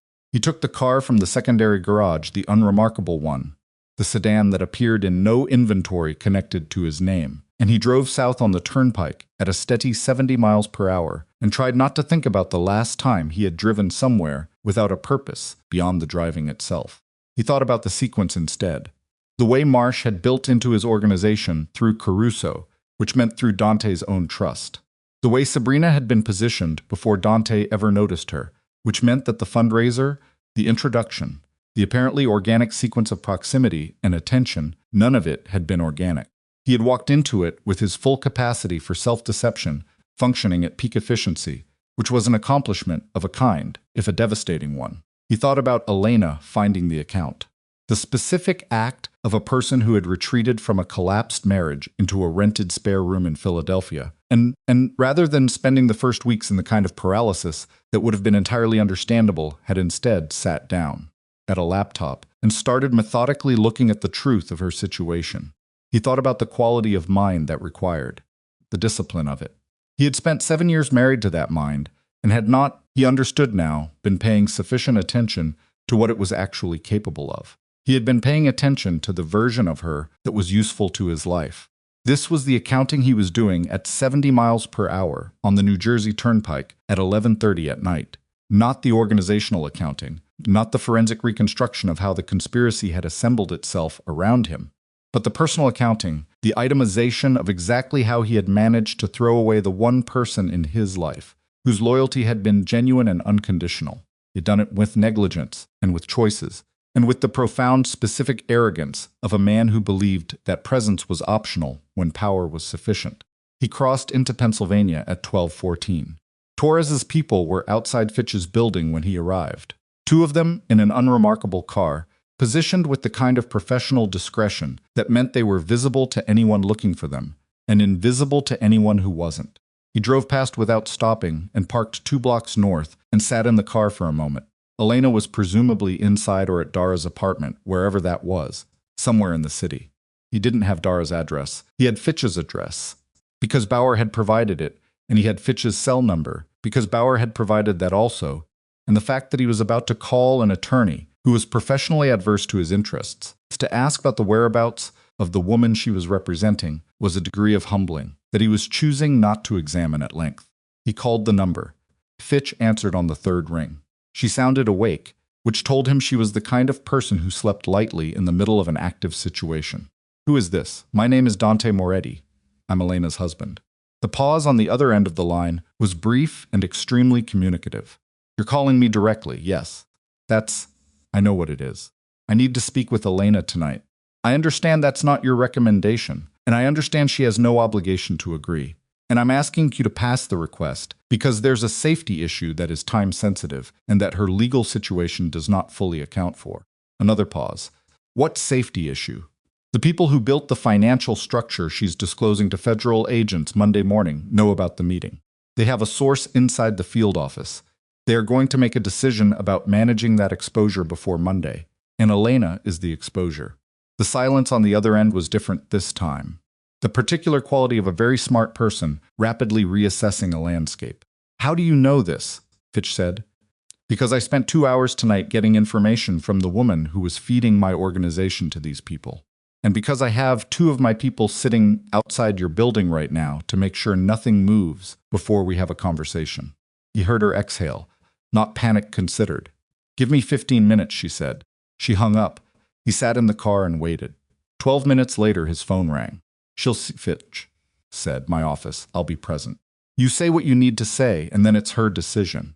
Understood.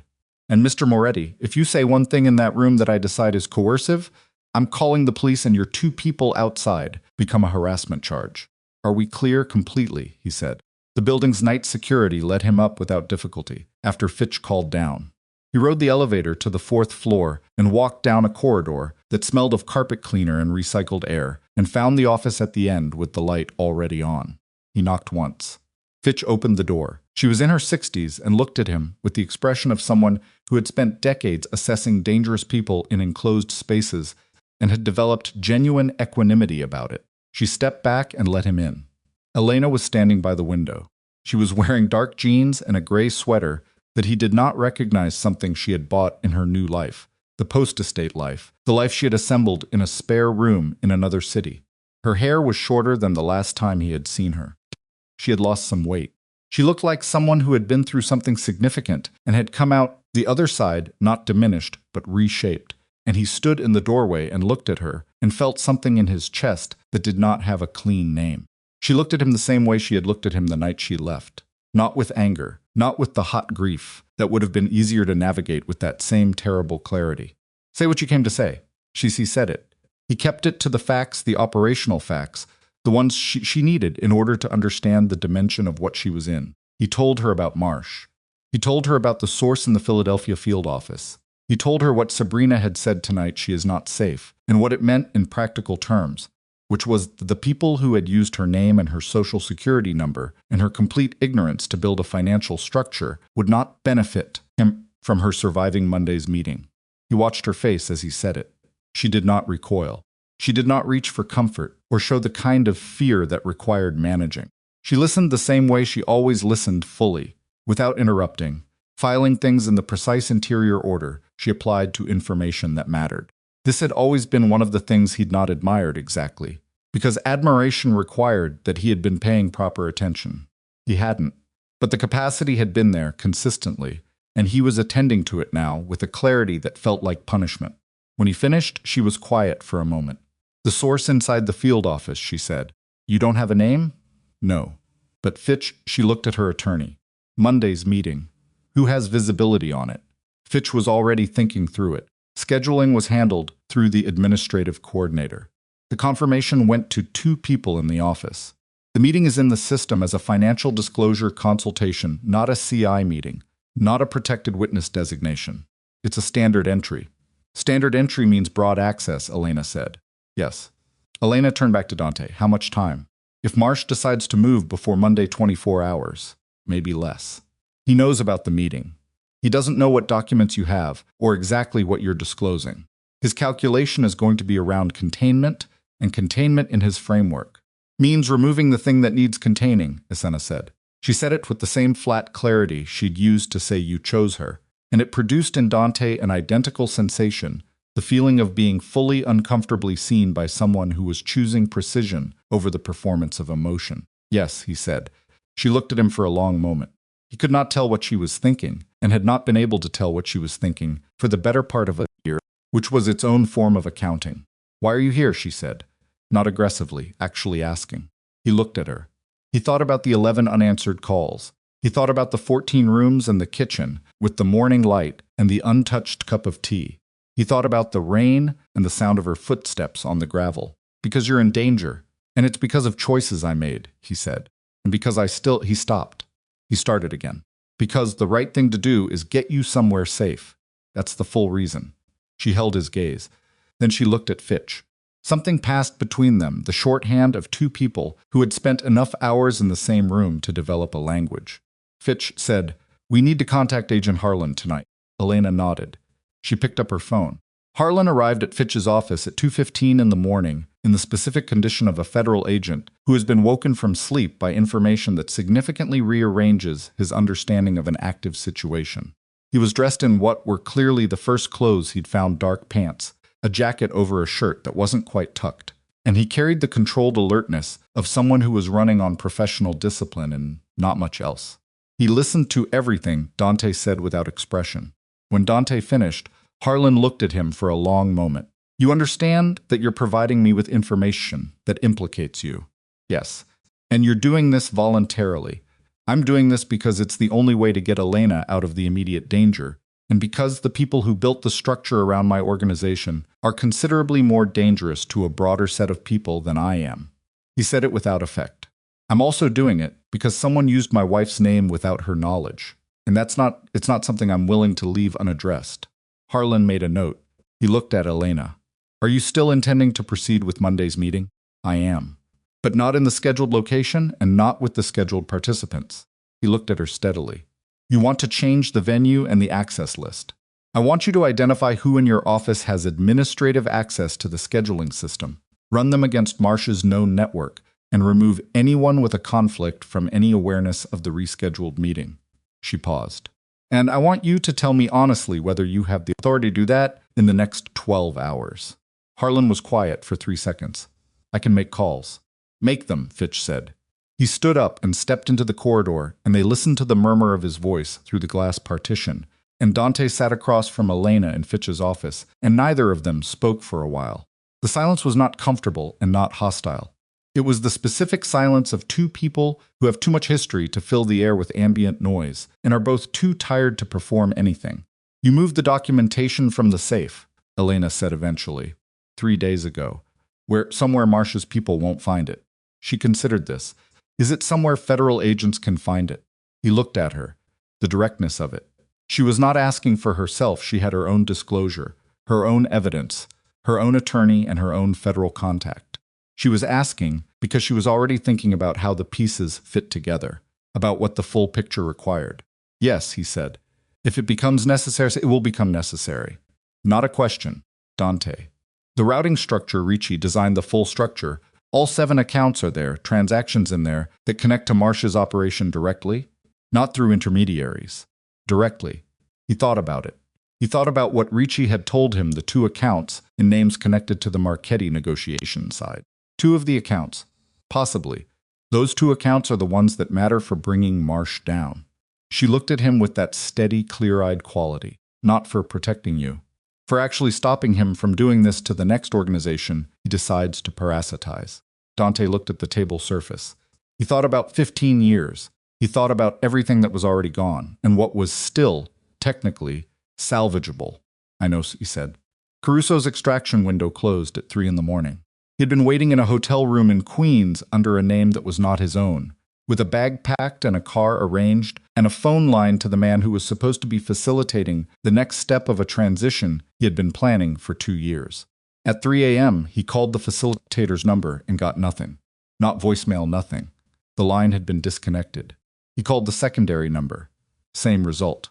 He sat on the edge of the hotel bed and worked through the possibilities, with the methodical patience that had defined his professional life, and arrived at a conclusion he didn't want, but couldn't argue with. Marsh had closed the extraction window. Not because of logistics, because of calculation. Because Caruso was, at this point, a liability rather than an asset. He knew too much about the internal operation.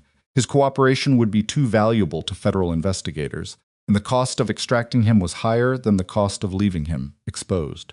He had been used and was now being discarded, which was something he had believed himself too smart to allow. He sat with this for a while. Then he picked up the phone and called the one number he had told himself, across 2 years of calculated betrayal, that he would never call. It rang twice. "It's Caruso," he said, silence on the other end. Then Dante's voice, stripped of everything except the operational core. Where are you? Queens. A hotel. I'm alone. Stay there. A pause. Don't open the door for anyone until I call you back. Dante, I'm not interested in an apology tonight. I'm interested in whether you know where Marsh is physically located. The voice was flat and precise. Do you?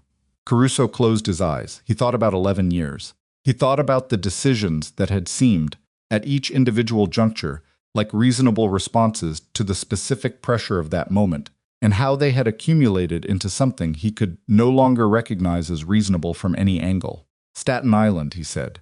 The dry cleaning place in Astoria is a front. The real operational base is a property in Staten Island. I've never been there, but I have an address. He read the address. Stay in the room, Dante said. He hung up. Caruso put the phone down on the bedside table and looked at the wall and thought about the last time he had felt like a person whose choices were his own and could not locate the moment with any precision. Harlan's calls took 90 minutes. When he came back into the office, his face had changed in the way that faces change when information has reorganized a situation significantly. He sat down across from Elena and Fitch and Dante and put his hands on his knees and looked at the table. We have a problem, he said. The room waited. The administrative coordinator who scheduled Monday's meeting has a brother-in-law who is a salaried employee of a financial services company that is a third-level subsidiary of an entity connected to Gideon Marsh's primary holding structure. He paused. We identified this approximately 45 minutes ago. We are now working on the assumption that the meeting details location, time, attendees, the nature of the disclosure have been communicated to Marsh's network. Since when? Fitch said. The meeting was scheduled Thursday afternoon. It's now early Friday morning. He looked at Elena. If Marsh received the information Thursday evenings. He's had 12 hours, Elena said.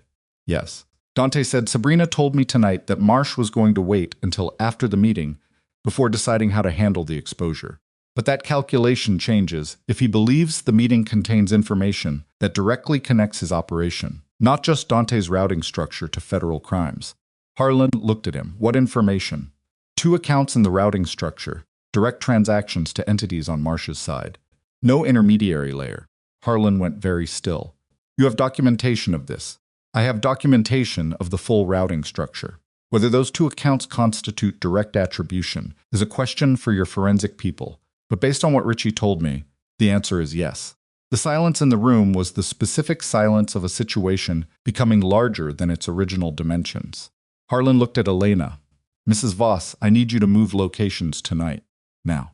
I'm going to make arrangements for temporary protective placements. No federal safe house, Fitch said immediately. Not with an unidentified leak in the administrative structure. Agreed. Private location. Your choice. I have a place, Dante said. Everyone looked at him. Not connected to any registered entity. Not in any database associated with my organization. It's been sitting unused for 3 years. No one outside 2 people who are both currently isolated knows it exists. Harlan studied him. The calibration happening behind his eyes was visible. You're proposing to place your estranged wife in a location you control. I'm proposing to place her somewhere Marsh can't find her for 48 hours while your people restructure the meeting access and identify the full scope of the administrative leak. He looked at Elena. It's her decision. Elena was looking at him with an expression he couldn't fully read. He had the sense that she was doing several things simultaneously, weighing the immediate practical question, running a longer assessment underneath it, and managing some internal process that had nothing to do with Marsh or the accounts or the next 48 hours. Where is it, she said. He told her. She looked at Fitch.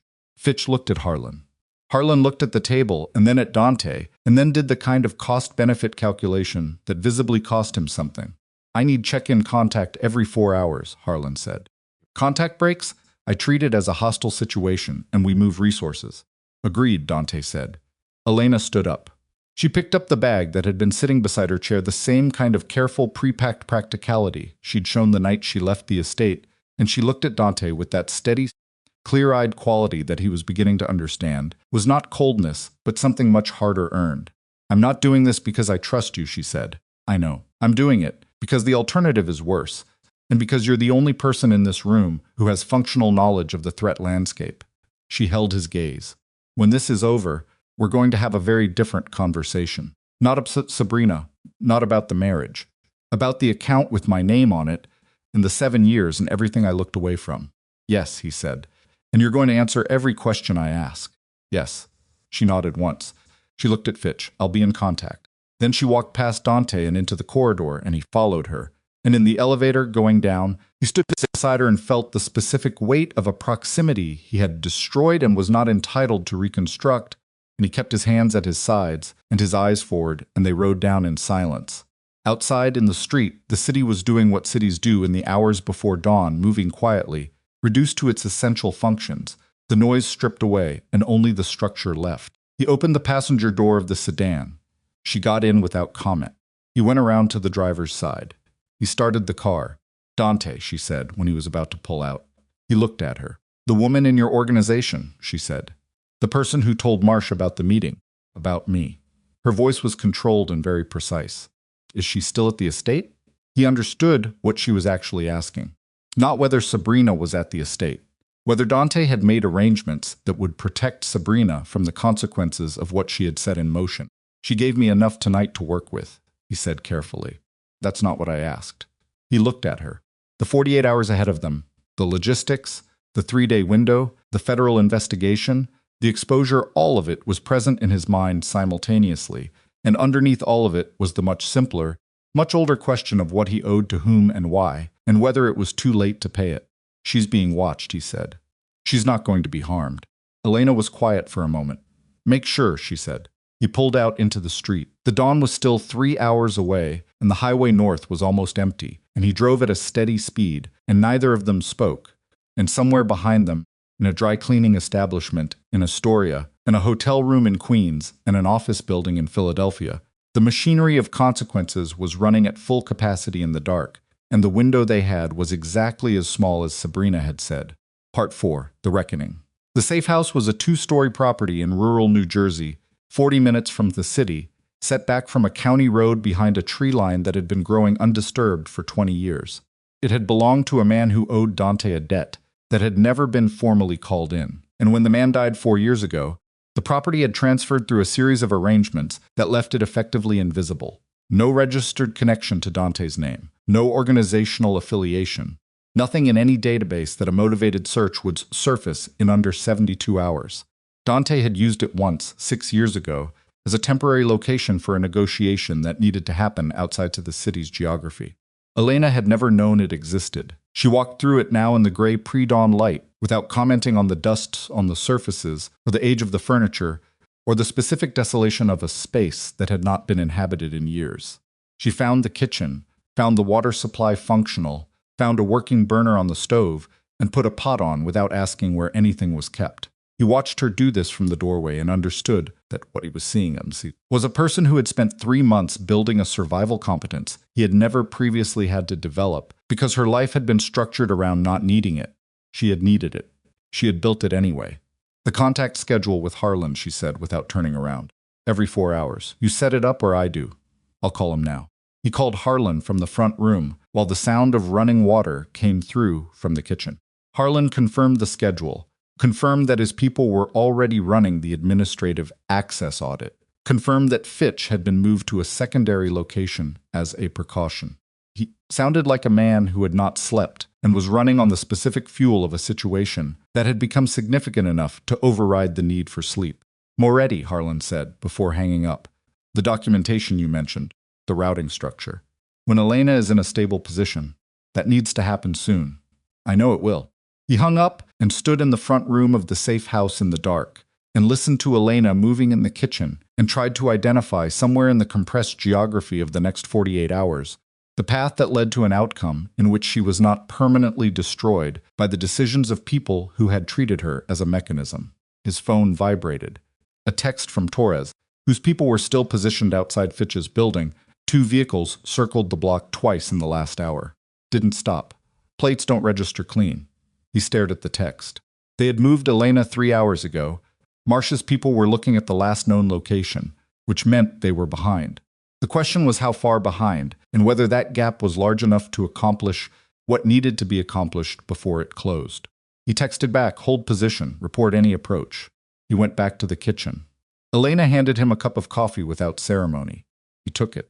She leaned against the counter with her own and looked at him with the particular quality of attention she had been directing at him since the attorney's office, assessing, precise, without the social cushioning that normal interactions provided.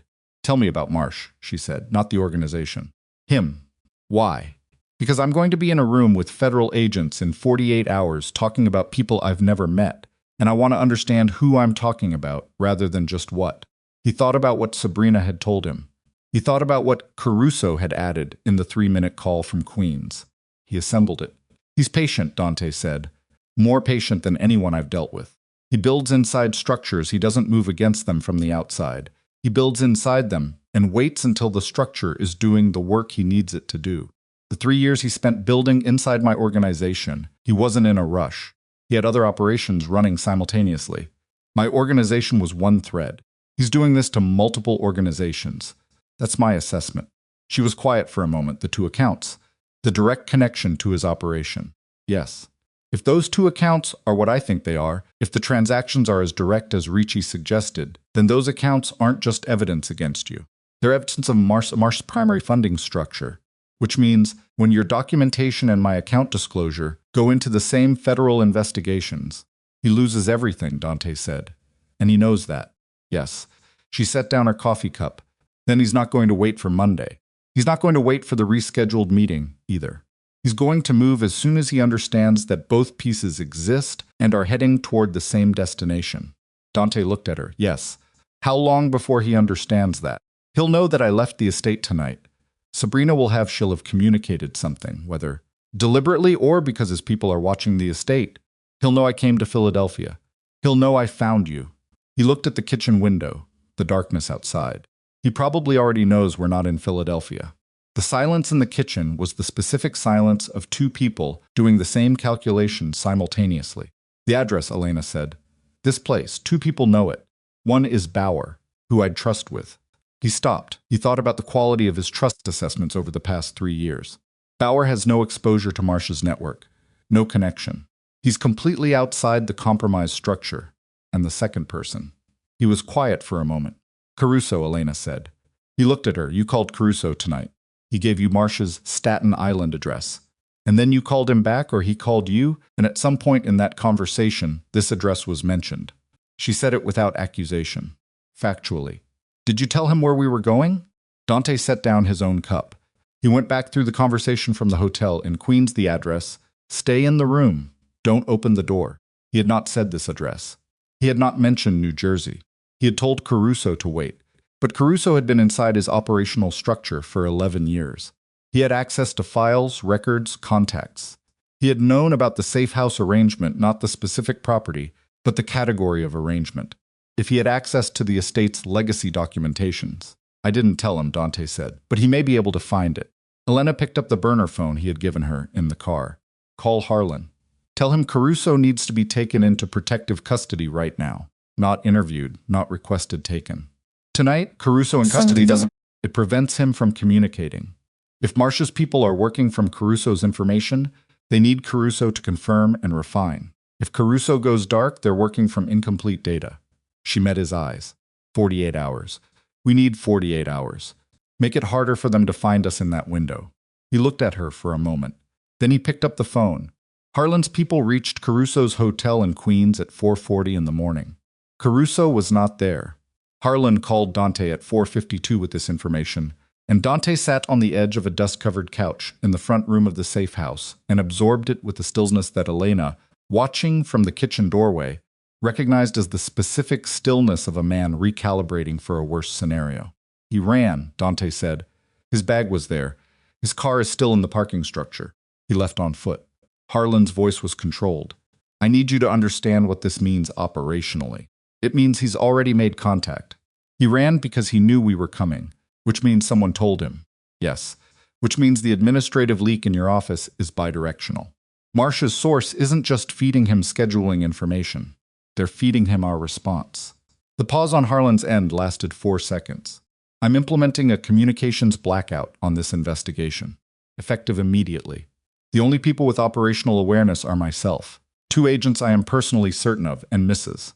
Voss's attorney. Do it." Dante stood up. "I need to move her." "To where?" "I don't know yet." I'll contact you when we're secure. He hung up and looked at Elena.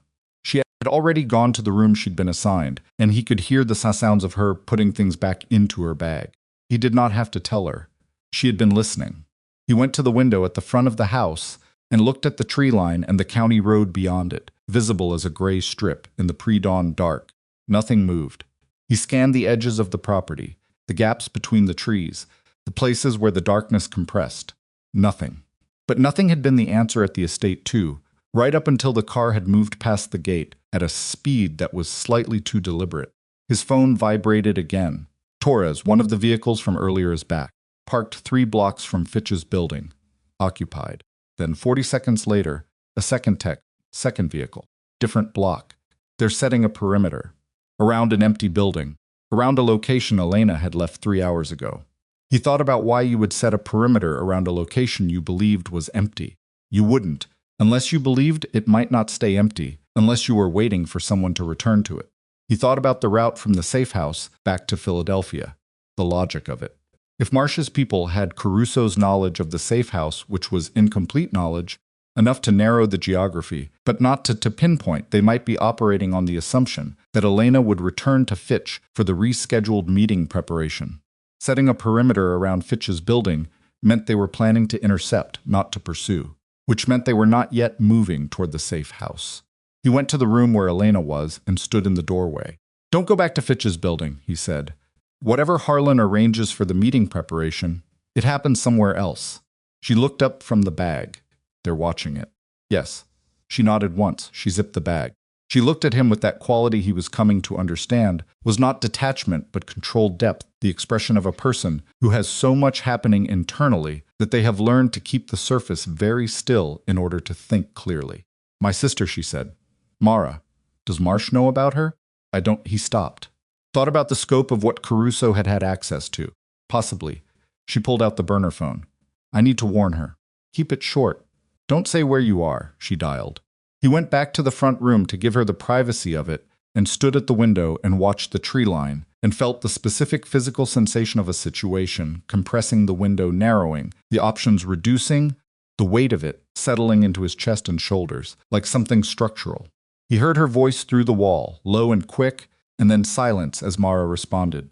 And then Elena's voice again, brief, controlled, with the particular quality it got when she was managing fear rather than feeling it. 3 minutes. Then quiet. She came back to the front room. "She's fine. She'll go to her husband's family in Connecticut tonight." "Good." They stood in the front room in the early morning dark and looked at each other across a distance that was not only physical. "What do you need?" she said. Not what are we going to do, not what's the plan. She was asking specifically what he needed, because he understood, a person who even in the worst circumstances thought about what the people around her required in order to function. He had not noticed this about her, not the way he should have, across 7 years. "I need Bauer," he said, "and I need the documentation out of the location I moved it to. And I need a meeting with Harlan that doesn't go through any compromised communication channel." "How, Bauer?" "He can facilitate a face-to-face that no one in Marsh's network will see coming, because Bauer doesn't exist in any of their records." She thought about this, and Sabrina. He looked at her. "She's at the estate. Your people are watching her. But if Caruso has run and Marsh knows the estate's location, she's not safe there either." He had not thought about Sabrina in the past 2 hours. He had been thinking about Elena, about Harlan, about Caruso, about the perimeter around Fitch's building. He recognized the omission and recognized why she was raising it. "I'll have Bauer move her," he said. Elena nodded. She went to the window on the opposite side of the room and looked out at the back of the property, the open ground behind the house, the flat darkness of the fields. "When does it get light?" 40 minutes. Maybe less. We should move before it does. They moved at 5:20. Bauer arrived in a truck that bore the logo of a landscaping company that actually existed, because Bauer had a preference for cover that had functional depth rather than surface appearance. He was a broad-shouldered man in his late 60s, with a face that had been rearranged by time and event, and who shook Dante's hand without ceremony and looked at Elena with the specific, respectful neutrality of someone who knew better than to have an opinion about complicated situations. He had brought 2 people with him. Neither of them spoke. They loaded into the truck and Bauer drove at a perfectly calibrated ordinary speed along county roads that he navigated without a phone or a GPS, which was something Elena watched with a focused attention that Dante understood as her filing it away, adding it to the operational knowledge she was building in real time. They reached a secondary location, a commercial unit in a light industrial park outside Trenton that Bauer used as a staging facility at 6:15. It smelled of motor oil and old cardboard, and had 4 walls and no windows facing the road, which was sufficient. Harlan arrived at 7:40. He came alone in a personal vehicle, having communicated the location to Bauer through a channel that involved 2 calls and a physical message drop that Bauer had designed and that Harlan had apparently executed without complaint, which told Dante something about how seriously Harlan was taking the administrative leak. He looked more awake than he had at 2 in the morning, which was either because he had slept or because the situation had become urgent enough to function as its own stimulant. He looked at Dante, then at Elena, then at the space around them. "All right," he said. Dante put the documentation on the metal table in the center of the facility.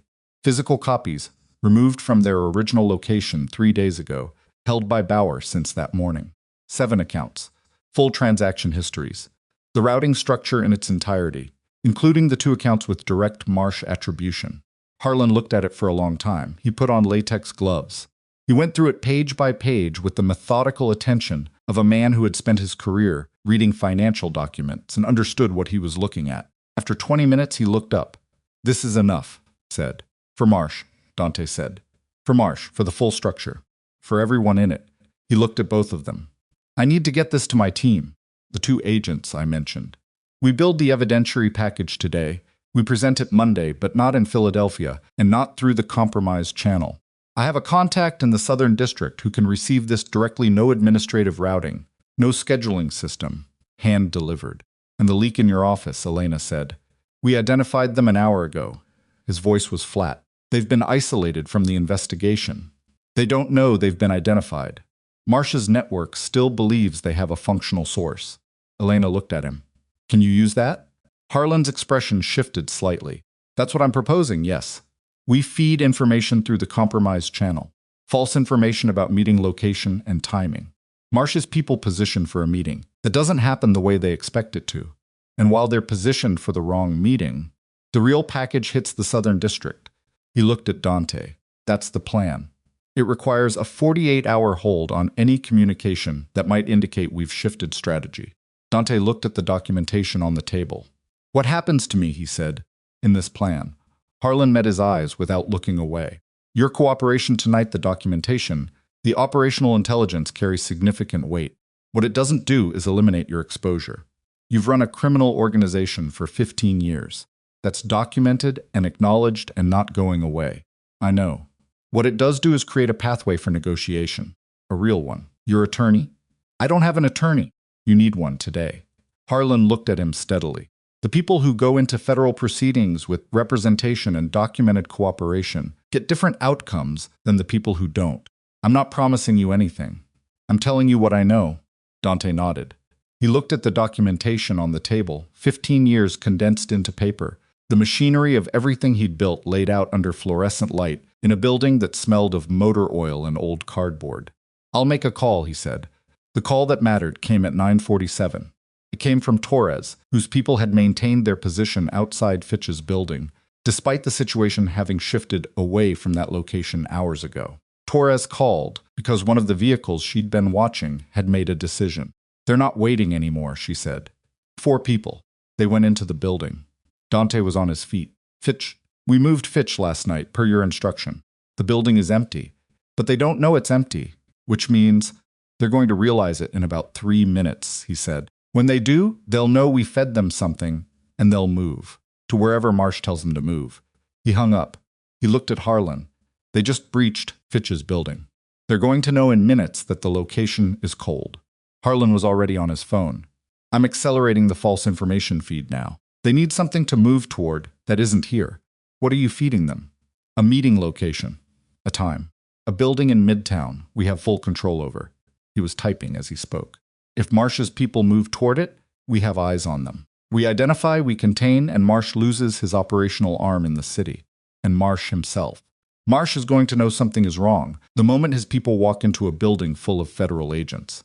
He'll run." Harlan looked up. "That's why the Southern District package has to move today." Not Monday. Today the room shifted. Dante looked at Elena. She was already looking at him. Today, she said. It can be done, Harlan said. If you're both ready. Elena picked up her bag. I've been ready since Thursday. They moved through the next 4 hours at a pace that left no room for anything other than the immediate. Harlan's 2 trusted agents arrived at the industrial unit at 10:15 and spent 30 minutes going through the documentation with the concentrated efficiency of people running against a clock they could feel.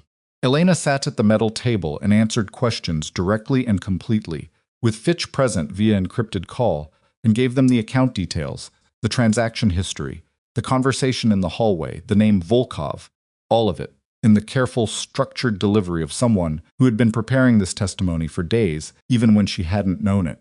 Dante sat across the room and watched his wife dismantle what remained of his empire with the same calm precision she had used to redesign the kitchen 18 months ago, and he felt something that he would not have been able to name 3 weeks earlier, not pride exactly, because pride was the wrong register, but something adjacent to it.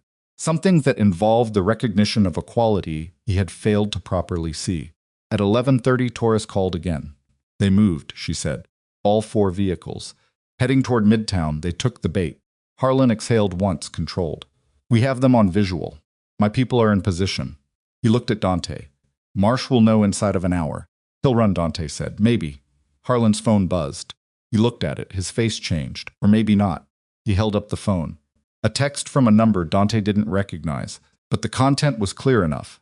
Staten Island property. He's still there. Vehicle in the lot, lights on. He didn't run. Dante stared at the text. He didn't run because he thinks he still has a move. What move? Elena said. Us. Dante looked up. He doesn't know where we are. He doesn't know the package is being delivered today. He thinks we're still in the wind, still reactive, still trying to protect you rather than move against him. He thinks the Midtown move is our people trying to contain his, not a trap. He looked at Harlan. He's waiting for us to make a mistake. Harlan was already dialing. I need a team on the Staten Island property now. Warrant's going to have to be expedited. Harlan, Dante said it quietly. How long for the warrant? 2 hours, maybe less? If he'll know something is wrong before 2 hours. The moment his Midtown people don't report back, he'll know. The room went quiet. Dante looked at the table. He thought about Marsh, the man Sabrina had described, the patience, the architecture of 3 years, the careful construction of a dismantling. He thought about Caruso, who had run. He thought about the compromised source in the Philadelphia field office, now isolated, now a mechanism in Harlan's hands. He thought about all the pieces and where they sat, and what the next 2 hours required. I can get you inside the window, he said to Harlan. Harlan looked at him. What does that mean? It means I know someone who knows that property, someone who's been there, who can give you a floor plan, entry points, operational layout, someone who is currently in the custody of my people at a location I can access in 40 minutes. He held Harlan's gaze. With that information, you don't need 2 hours. You need 45 minutes and the right approach. Moretti, I'm not asking to go in with your people. I'm asking you to use what I have to close the window before he realizes it's closing. He paused. That's the last thing I'm asking for. Harlan looked at him for a long moment. Then he looked at Elena. Elena was looking at Dante. The expression on her face was the one she'd worn in the attorney's office at 2 a.m, not warm, not cold, but the specific quality of someone seeing a person clearly and making a decision about what they see. Do it, she said to Harlan. Use what he has. Harlan picked up his phone. Dante was already moving toward the door to call Bauer when his own phone buzzed in his hand. The text was from a number he recognized as the prepaid Torres used for secondary communications. It was 3 words. Sabrina is gone. He stopped. He stood in the doorway of the industrial unit and looked at those 3 words and felt the geometry of the next hour rearrange itself around him in ways he had not accounted for. And behind him, he heard Elena's voice asking what was wrong, and he turned around and looked at her and tried to locate. Somewhere in the rapidly compressing space of the next 45 minutes, the version of events in which gone meant she had been moved by Bauer's people to somewhere safer. He called Torres. What happened? He said. She walked out, Torres said. 20 minutes ago. Out the back. My people were on the front and the side. She knew the back wasn't covered. Did she take anything with her? A bag, small, and a phone not the one she arrived with. She had a second phone. He stood very still. He thought about the second phone. He thought about Sabrina in the estate the night before, The hours she'd spent at the desk, writing the account of everything she'd told him. Thought up to her saying, "I've been doing this for 3 years," and the exhaustion underneath it, and the way she'd looked at him. When he said everything else, the organization, the accounts, the exposure, none of it matters. He thought about Marsh on Staten Island, lights on, waiting. He thought about what Sabrina walking out of the estate with a second phone and a small bag, 20 minutes ago, meant in the context of a man who had used her for 3 years and then sent her into a room with nothing to find. He thought about what she might be carrying toward that conversation. "Harlan," he said, turning back into the room. Harlan looked up from his call. "Move on Staten Island now," Dante said. "Forget the warrant window. Move now." "I can't move without. Sabrina Vale just walked out of my estate with documentation she's been compiling against Marsh for 3 years, and she's heading toward him right now. And when she walks in that door, the only question is whether she's going there to negotiate or whether she's going there. Because she's already decided that Marsh going down is better for her than Marsh staying. Operational." His voice was controlled and very fast. "Either way, when she walks through that door, Marsh is going to understand everything.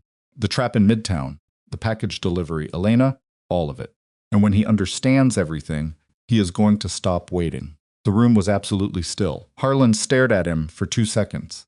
Then he raised the phone to his ear and said, with the flat, clipped authority of a man who has made a decision he can't take back, "Move on the Staten Island property." Part 5. Nothing left to buy. Harlan's people reached the Staten Island property at 12:17. They came in 3 vehicles, moving fast and without announcement, and they found the front door of the property standing open. Not forced. Open. The way a door is left open by someone who has already decided that whatever was worth protecting's inside is no longer worth the effort of a locked door. Marsh was sitting at the kitchen table. He was alive. He was in a chair with his hands folded on the surface in front of him, and a cup of coffee going cold at his elbow, and he looked, the lead agent reported to Harlan afterward, like a man who had been waiting for exactly this, and had made his peace with it sometime in the preceding hour. His operational devices were stacked neatly in the center of the table. 3 phones, 2 laptops, a portable drive. All of them powered down. All of them, the forensic team would later confirm, wiped. Sabrina Vale was not there. She had come and gone before Harlan's people arrived, and what she had left behind, besides the cooling coffee and the open door, was a single manila envelope on the table beside the drive. Inside the envelope was a handwritten document, 14 pages, dense and precise, listing dates, names, account numbers, operational details, and a chronology of the 3-year operation against Dante's organization. It was written in the specific, structured way of someone who had been composing it incrementally across a long period of time and had simply brought the final version to the meeting. She had given Marsh a choice. He had read the document, the lead agent's assessment, based on the position of the pages and the state of the coffee, and he had powered down his devices and sat down and waited. Whatever negotiation had occurred in that kitchen.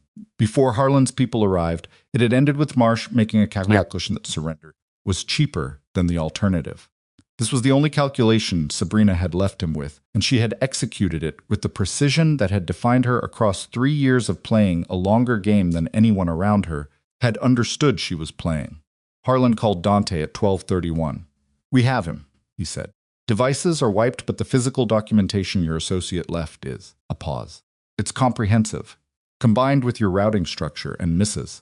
Voss's account disclosure, we have everything we need." Dante was sitting in the passenger seat of Bauer's truck in the industrial park parking lot. Elena was in the back seat. He looked at the phone and then at the tree line at the edge of the lot and felt something release in his chest, not relief exactly. Because relief implied that what followed was good, and what followed was not going to be good in any clean sense. It was more like the specific physical sensation of a load that has been carried for a long time being set down. The weight didn't disappear, but it stopped being something he had to hold. "Sabrina," he said, "not here. She made contact with her own representation last night, apparently. Turned herself in to the U.S. Attorney's office in Manhattan this morning. She's already in a cooperation agreement. A beat. She was ahead of all of us." Dante was quiet for a moment. "The Midtown people," he said. "Marsh's operational team. Contained. All 4 in custody. We're working outward from there." Harlan's voice was controlled, but carried the specific quality of a man at the end of a very long night who can see the edge of it.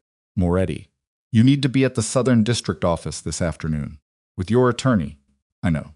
Whatever happens after that is above my pay grade. but you need to be there. I'll be there. He hung up. In the back seat, Elena was looking at the window. He turned to look at her. She was still for a moment, the held stillness that he recognized now as the way she processed things that were too large for immediate expression.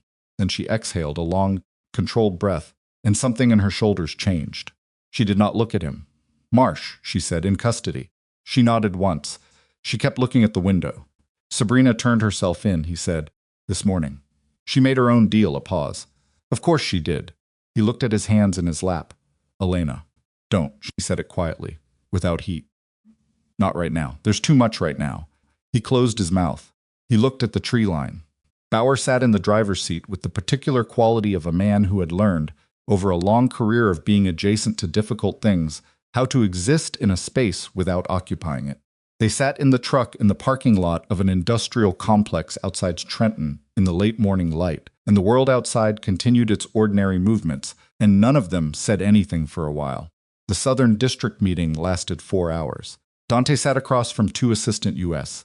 attorneys and a forensic financial analyst and a federal agent he'd never met. With an attorney he'd retained by phone that morning, a woman named Callahan, who had arrived from Midtown in under 2 hours and who had, in the car on the way to the meeting, told him with brisk, unsentimental directness exactly what the next several months were going to look like. She did not soften it. He hadn't asked her to. He answered every question. He did not refuse anything. He gave them Caruso, who had been found in Newark that afternoon, on foot, carrying a bag with $12,000 in cash and a passport that was not his primary one, and who had been taken into federal custody before he reached the train station. He gave them the full organizational structure, the financial mechanisms, the names of every person who had operated inside his network in positions of meaningful authority. He gave them the routing structure in its entirety. He gave them 15 years. It took 4 hours, and by the end of it, he was hollowed out in the specific way of a person who has discharged something enormous and is now living in the space where it used to be. Callahan walked him out of the building at 6:40 in the evening and stood on the sidewalk and told him, in the same brisk, unsentimental register, that what happened next would depend on a set of factors that were now out of both their hands, that the cooperation credit was real and significant, and that she was going to earn whatever fee he was paying her. He thanked her. She left. He stood on the sidewalk in Lower Manhattan in the early evening and looked at the street and tried to locate himself in it, the man standing there, without bodyguards, without a car, without the organizational apparatus that had surrounded his existence for 15 years, and found that the locating was harder than he expected. He's in the center of a structure for so long that the structure had become a kind of identity, and now the structure was gone, and what remained was a 51-year-old man on a sidewalk in a city that had always belonged to him, and now simply belonged to itself. He walked to the subway. He had not taken the subway in 11 years. Caruso's cooperation came quickly, which did not surprise anyone. He was a man who had spent 3 years managing his own exposure and 2 hours as a fugitive, and when he sat down in a federal interview room in Newark and looked at what was in front of him, he made the same calculation that intelligent people always make when the math is no longer ambiguous. He talked. He gave them the interior architecture of Marsh's network from the perspective of the most deeply embedded asset Marsh had possessed, and the federal investigation that had started with an envelope slipped through a mail slot in the Blackwood estate expanded, over the following weeks, into something that reached across 3 states and 2 financial sectors. Volkov, whose name Elena had heard through a hallway door 14 months ago, was identified and arrested in Delaware 8 days later. He turned out to be a financial architect who had run similar structures inside 4 other criminal organizations across 12 years, always through the same mechanism: deep placement, patient construction, extraction through controlled collapse. Marsh had found him the way Marsh found everything, through a network of intermediaries that the federal investigation unwound systematically across the months following the Staten Island arrest. None of this was clean or fast or satisfying in the way that justice is supposed to be satisfying in the telling of it. It was slow and bureaucratic and full of the specific frustrations of legal machinery operating under real-world constraints. There were delays and continuances and motions and counter-arguments, and days when Callahan called Dante with news that was neither good nor bad, but simply more of the same grinding complexity. He attended every hearing. He answered every summons. He did not once, across those months, attempt to leverage or negotiate or maneuver. in the ways that 15 years of operating in the spaces between law and consequence had made automatic. Callahan noticed this and mentioned it once, in an oblique way, and he told her that he was finished with spaces between things. He meant it. Elena's cooperation was formally acknowledged in the federal proceedings in a document that specifically noted her non-participation in any criminal activity and her proactive engagement with the investigation. Fitch had built the case for this with the methodical precision that characterized her best work, and the result was that Elena's name appeared in the proceedings in exactly one role: cooperating witness, not subject. The Delaware account was closed. The funds in it were seized and returned to the federal asset recovery process, which was not satisfying in any personal sense, but was correct. And Elena had stopped expecting personal satisfaction from the legal system sometime around the third week of proceedings. She spent those months in Philadelphia. She signed a lease on an apartment in a neighborhood she liked, near a park and a small commercial strip, with a bookstore she passed every morning on her way to wherever she was going. She had coffee at the bookstore regularly. She spoke to the owner, a woman in her 70s named Adeze, who had been running the place for 30 years and who had an opinion about everything and delivered those opinions with the specific warmth of someone who had learned that opinions and kindness were not in competition. Elena helped at the bookstore on Saturday mornings for 3 months before Adeze offered her a formal arrangement, which she accepted. It was not what she had expected the next chapter of her life to look like. Very little about the next chapter looked like what she had expected. She was discovering slowly and not without difficulty that the difference between what she had expected and what was actually in front of her was not necessarily a loss. She called Mara every Sunday. She had dinner with Dara every 2 weeks. She went to a therapist on Thursday afternoons, a quiet man named O.C., who listened without interpreting and who had told her in the first session that the work was going to take as long as it took and that there were no grades. She had liked this. She thought about Dante intermittently, in the specific way you think about a thing that is no longer in your daily life, but has not yet reached the distance required for full perspective. She thought about the night in the industrial unit, the way he had looked at the documentation on the table. She thought about the car ride, the silence, the way he had kept his hands at his sides. She thought about the question she had asked at Fitch's office, "Why are you here?" and the answer he had given, which had not been a performance. She had enough experience with his performances to know the difference. She thought about what she did not yet know how to do with any of it. Dante sold the estate in the 4th month.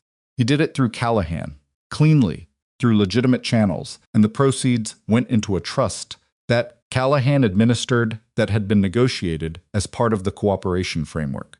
He kept nothing of the original property except a small painting that had been in the front hallway, something the previous owners had left.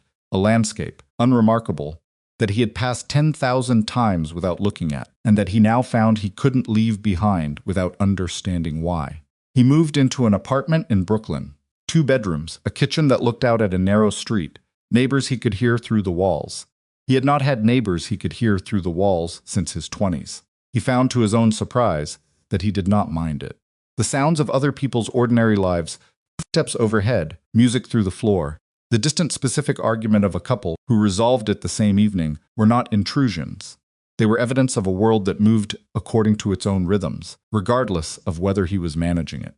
He got a job. This was Callahan's suggestion and his own necessity, because the cooperation agreement and the asset framework had left him with enough to live on, but not enough to live the way he had lived, and working was partly financial, and partly something else, the need to occupy time with something that produced an external result. Something that couldn't be measured in organizational outcomes, or leverage, or power, but simply in the concrete fact of a thing done. He worked for a construction company out of Sunset Park, a legitimate operation run by a man named Park Dae-jung who had known Dante's predecessor and who hired Dante without ceremony and without the kind of pointed magnanimity that would have been harder to accept. He worked in logistics and coordination, which were things he knew how to do, and he did them in the unglamorous context of building permits and material delivery schedules, and the specific, grinding problem-solving of construction projects that were always behind and always over budget, and always requiring the kind of patient, persistent attention that he had previously deployed exclusively in the direction of criminal enterprise. He was good at the work. This did not surprise him. What surprised him was that the work was enough, that he could come home in the evening with dirt on his clothes and a headache from the noise and the logistics of a building site, and eat something he had cooked badly in his own kitchen and sit at the window, looking at the narrow street and feel. Something that was not happiness exactly. He wasn't sure he knew yet what happiness felt like in this register, but was not unhappiness either. It was the quiet of a person who has stopped running something that was running him. He did not try to contact Elena. He had made this decision in the Southern District building on the day of the initial meeting, and he revisited it regularly across the following months and came to the same conclusion each time. She had told him there would be a conversation after. He believed her. He also believed that initiating that conversation was her right and not his, and that the most significant thing he could demonstrate in the absence of any demonstrable action was the restraint of not pressing toward her at the moment that suited him, rather than the moment that was right. He was learning restraint. It did not come naturally. Very few things worth learning did. The conversation happened in the 11th month. Elena called him on a Thursday evening in late autumn, from the bookstore after it had closed, sitting in the back room among the shelves, with a cup of tea she was actually drinking. She had thought about this call for weeks, and had not made it until she understood that what she had been waiting for was not the right words, but the right readiness, and that the readiness had arrived without announcement, the way readiness generally does. He answered on the second ring. "It's Elena," she said. "I know." A pause. "How are you better?" Genuinely. She looked at the shelves around her, the spines of the books, the specific comfortable disorder of a space that was used and loved. You. Working. Different work. Another pause in which she could hear him deciding how to continue. Honest work. She held the phone against her ear and thought about the word honest. The particular weight it carried from a man for whom honesty had been, for 15 years, a selective and strategic practice rather than a baseline. "I need to say something to you," she said, "and I need you to not respond to it immediately. I need you to just hear it. All right, what you did, the affair, the choices that led to it, the years before the affair, when you were absent in the ways that mattered. I haven't forgiven that. I want to be clear about that. I'm not in a place where that word means anything yet, and I'm not going to use it before it's true." Silence. He was keeping his word, not responding. "But I also—" She stopped. She started again. "I watched you make choices in those 48 hours that were not about protecting yourself. They were about protecting me, at significant cost to yourself. And I know how to distinguish between a person performing something and a person actually doing it. You were actually doing it." She paused. "That doesn't erase anything. But it's not nothing either." He was quiet for a moment. "Then I know it's not enough." "No, it's not. I'm not calling it enough. I'm just saying I know it's real." His voice was different from the voice she had known across 7 years of marriage. Less controlled in the ways that sounded like confidence, and more controlled in the ways that sounded like effort. "I'm not the same person who made those choices. I'm also not asking you to believe that on the basis of me saying it." "What are you asking?" A long pause. "Nothing. I'm not asking for anything." She heard him champion sound of wherever he was traffic, a window, the city. "I wanted to hear your voice, that's all."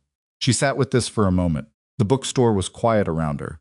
Outside, the street was doing what streets do in the evening, dimming, slowing, the foot traffic thinning toward the particular peaceful emptiness of a neighborhood settling into night. "I'm opening the bookstore," she said. "A days is retiring." "She's selling it to me." A beat. Then something in his voice that she recognized, after all the years, as a genuine, unperformed response. "That's Elena. That's good. That's really good." "I think so, the one near the park." She was quiet for a moment. "How do you know about the park?" "Mara," he said simply. "She told me you were happy there. I asked how you were doing, and she told me. I asked her not to tell you I'd asked." Elena closed her eyes. She thought about Mara, who had always had a complicated relationship with the concept of secrets, and who had apparently decided that this particular one was acceptable to keep. "I'll talk to her about that." "Don't. I'm glad she told me." A pause. "I'm glad you're happy there." She opened her eyes. She looked at the shelves. Don't, she said his name the way she had always said it, when what she meant was that what followed was important, and she needed him to be present for it. "I'm not ready for whatever you might be thinking this conversation is moving toward. I want to be honest with you about that." "I know. And I might never be. I need you to understand that as a real possibility and not as a negotiating position." "I understand, do you?" "Yes. No hesitation. I spent 15 years believing that everything was a negotiation, that there was always another move, another leverage point, another way to shift the outcome toward what I wanted." His voice was steady and slow. I'm done with that. If you decide the answer is never, that's the answer. I'm not going to work the edges of it. She held the phone against her ear and listened to the city through his window, hundreds of miles away. Good, she said. They did not meet that autumn, or that winter. In the spring, Elena called him again, shorter conversation, lighter in register, in which she told him that the bookstore's first event had gone well, and that she had been terrified, and that the terror had been worth it. He listened and laughed at something she said about the events table collapsing under the weight of a display, a genuine laugh, the kind that couldn't be manufactured, and she found herself laughing too, which was not something she had expected to do on a phone call with this man, and which told her something about the distance traveled. In the summer, she drove through Brooklyn on the way to somewhere else and thought about the fact that he was there, somewhere in that borough, working a job with dirt on his clothes and no bodyguards, and she sat with this thought for a while and found that it did not produce the complicated, compressed pain it had produced for most of the preceding year. It produced something more like what you feel when you look at a landscape that has changed significantly from what you remember and find that the changed version has its own integrity. She drove on. It was October of the following year when she was putting together a display in the front window of the bookstore, arranging a collection around the theme of second chances, because Adeze had always done seasonal displays, and Elena had decided to continue the tradition in her own way. And she looked up from the arrangement and saw a man on the sidewalk outside, standing still in the foot traffic, looking at the window. He was in work clothes, a jacket that had seen significant use. He looked older than the photographs she still occasionally saw in the coverage of the federal proceedings. Older in the way of a person who has lived inside a difficult year rather than around it. He had not seen her yet. He was looking at the display, at the arrangement of books, and his expression was the one she had been thinking about, since the industrial unit parking lot, the one without performance underneath it. She came around the table and opened the door. He looked at her. The expression didn't change the way it would have changed if he had prepared something. It stayed as it was the look of a man who was genuinely uncertain how the next moment would go and had decided that this uncertainty was acceptable. I wasn't planning to stop, he said. I know. She held the door. I saw you slow down. He looked at the display behind her. Second chances. It was the season's theme. He looked at her again. The afternoon light came down on the street at the particular angle of late autumn. The light that makes everything slightly warmer than the temperature justifies. And they stood in it, him on the sidewalk, her in the doorway, and neither of them said anything for a moment. Come in, she said. I'll make coffee. He stepped inside. The door closed behind them. The street continued its ordinary afternoon. The traffic and the foot traffic and the particular ambient sound of a city block that doesn't know or care what is happening inside the buildings that line it. The books in the window sat in their arrangement, spines forward, patient and still. Inside, she moved to the back of the store, and he followed at a distance that was careful and respectful and not the distance of a stranger. She filled the kettle. She got 2 cups from the shelf. He sat in the chair that Adeze had always kept beside the reading table, the worn one with the good upholstery, and looked at the shelves around him and did not speak. She brought the coffee. She sat across from him at the reading table. They both held their cups, and the store was quiet around them, and the light through the front window was warm and ordinary. I'm not the man I was, he said. Not as an argument, not as a plea, just as a fact, stated with the care of someone who understands that facts of this kind require evidence rather than assertion, and who is not asking for the fact to be accepted on the basis of the saying of it alone. She looked at him across the table. She thought about 9 years. She thought about the rain. She thought about the kitchen with the morning light and the conversation in the hallway and the 48 hours and the 11 months and the October afternoon and the distance between all of these things and the man sitting across from her in the worn chair, holding a cup of bad coffee she had made on a small machine, without ceremony, without anything between them except the table and the truth. I know, she said. She did not say more than that. She did not need to. He wrapped both hands around the cup.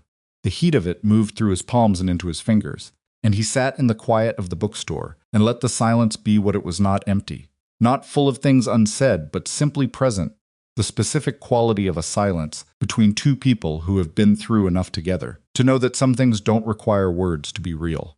Outside, the light moved the way light moves in October, slanting and golden temporary, the way everything temporary is, which is not a diminishment, but simply the true nature of the thing. The kettle on the shelf behind the counter ticked as it cooled. A car passed on the street. Someone laughed on the sidewalk outside, and the sound came through the glass briefly and then was gone. Elena looked at her coffee cup. She looked at the books. She looked at the man across the table. She did not erase what had happened. She did not pretend the years were different from what they had been. She did not offer anything she didn't have to give, and did not ask for anything she wasn't ready to receive. She simply sat in the afternoon light in the place she had built, across from a man who had burned everything he was and was learning, slowly and without guarantees, who he might become instead. And, for the first time in longer than she could accurately measure, that was enough to be going on with. The story ended there not with a restoration, but with something harder and more valuable than restoration. Something that could only be built from the specific materials of surviving a thing that was supposed to be unsurvivable, and choosing, with open eyes and full knowledge of the cost, to keep going.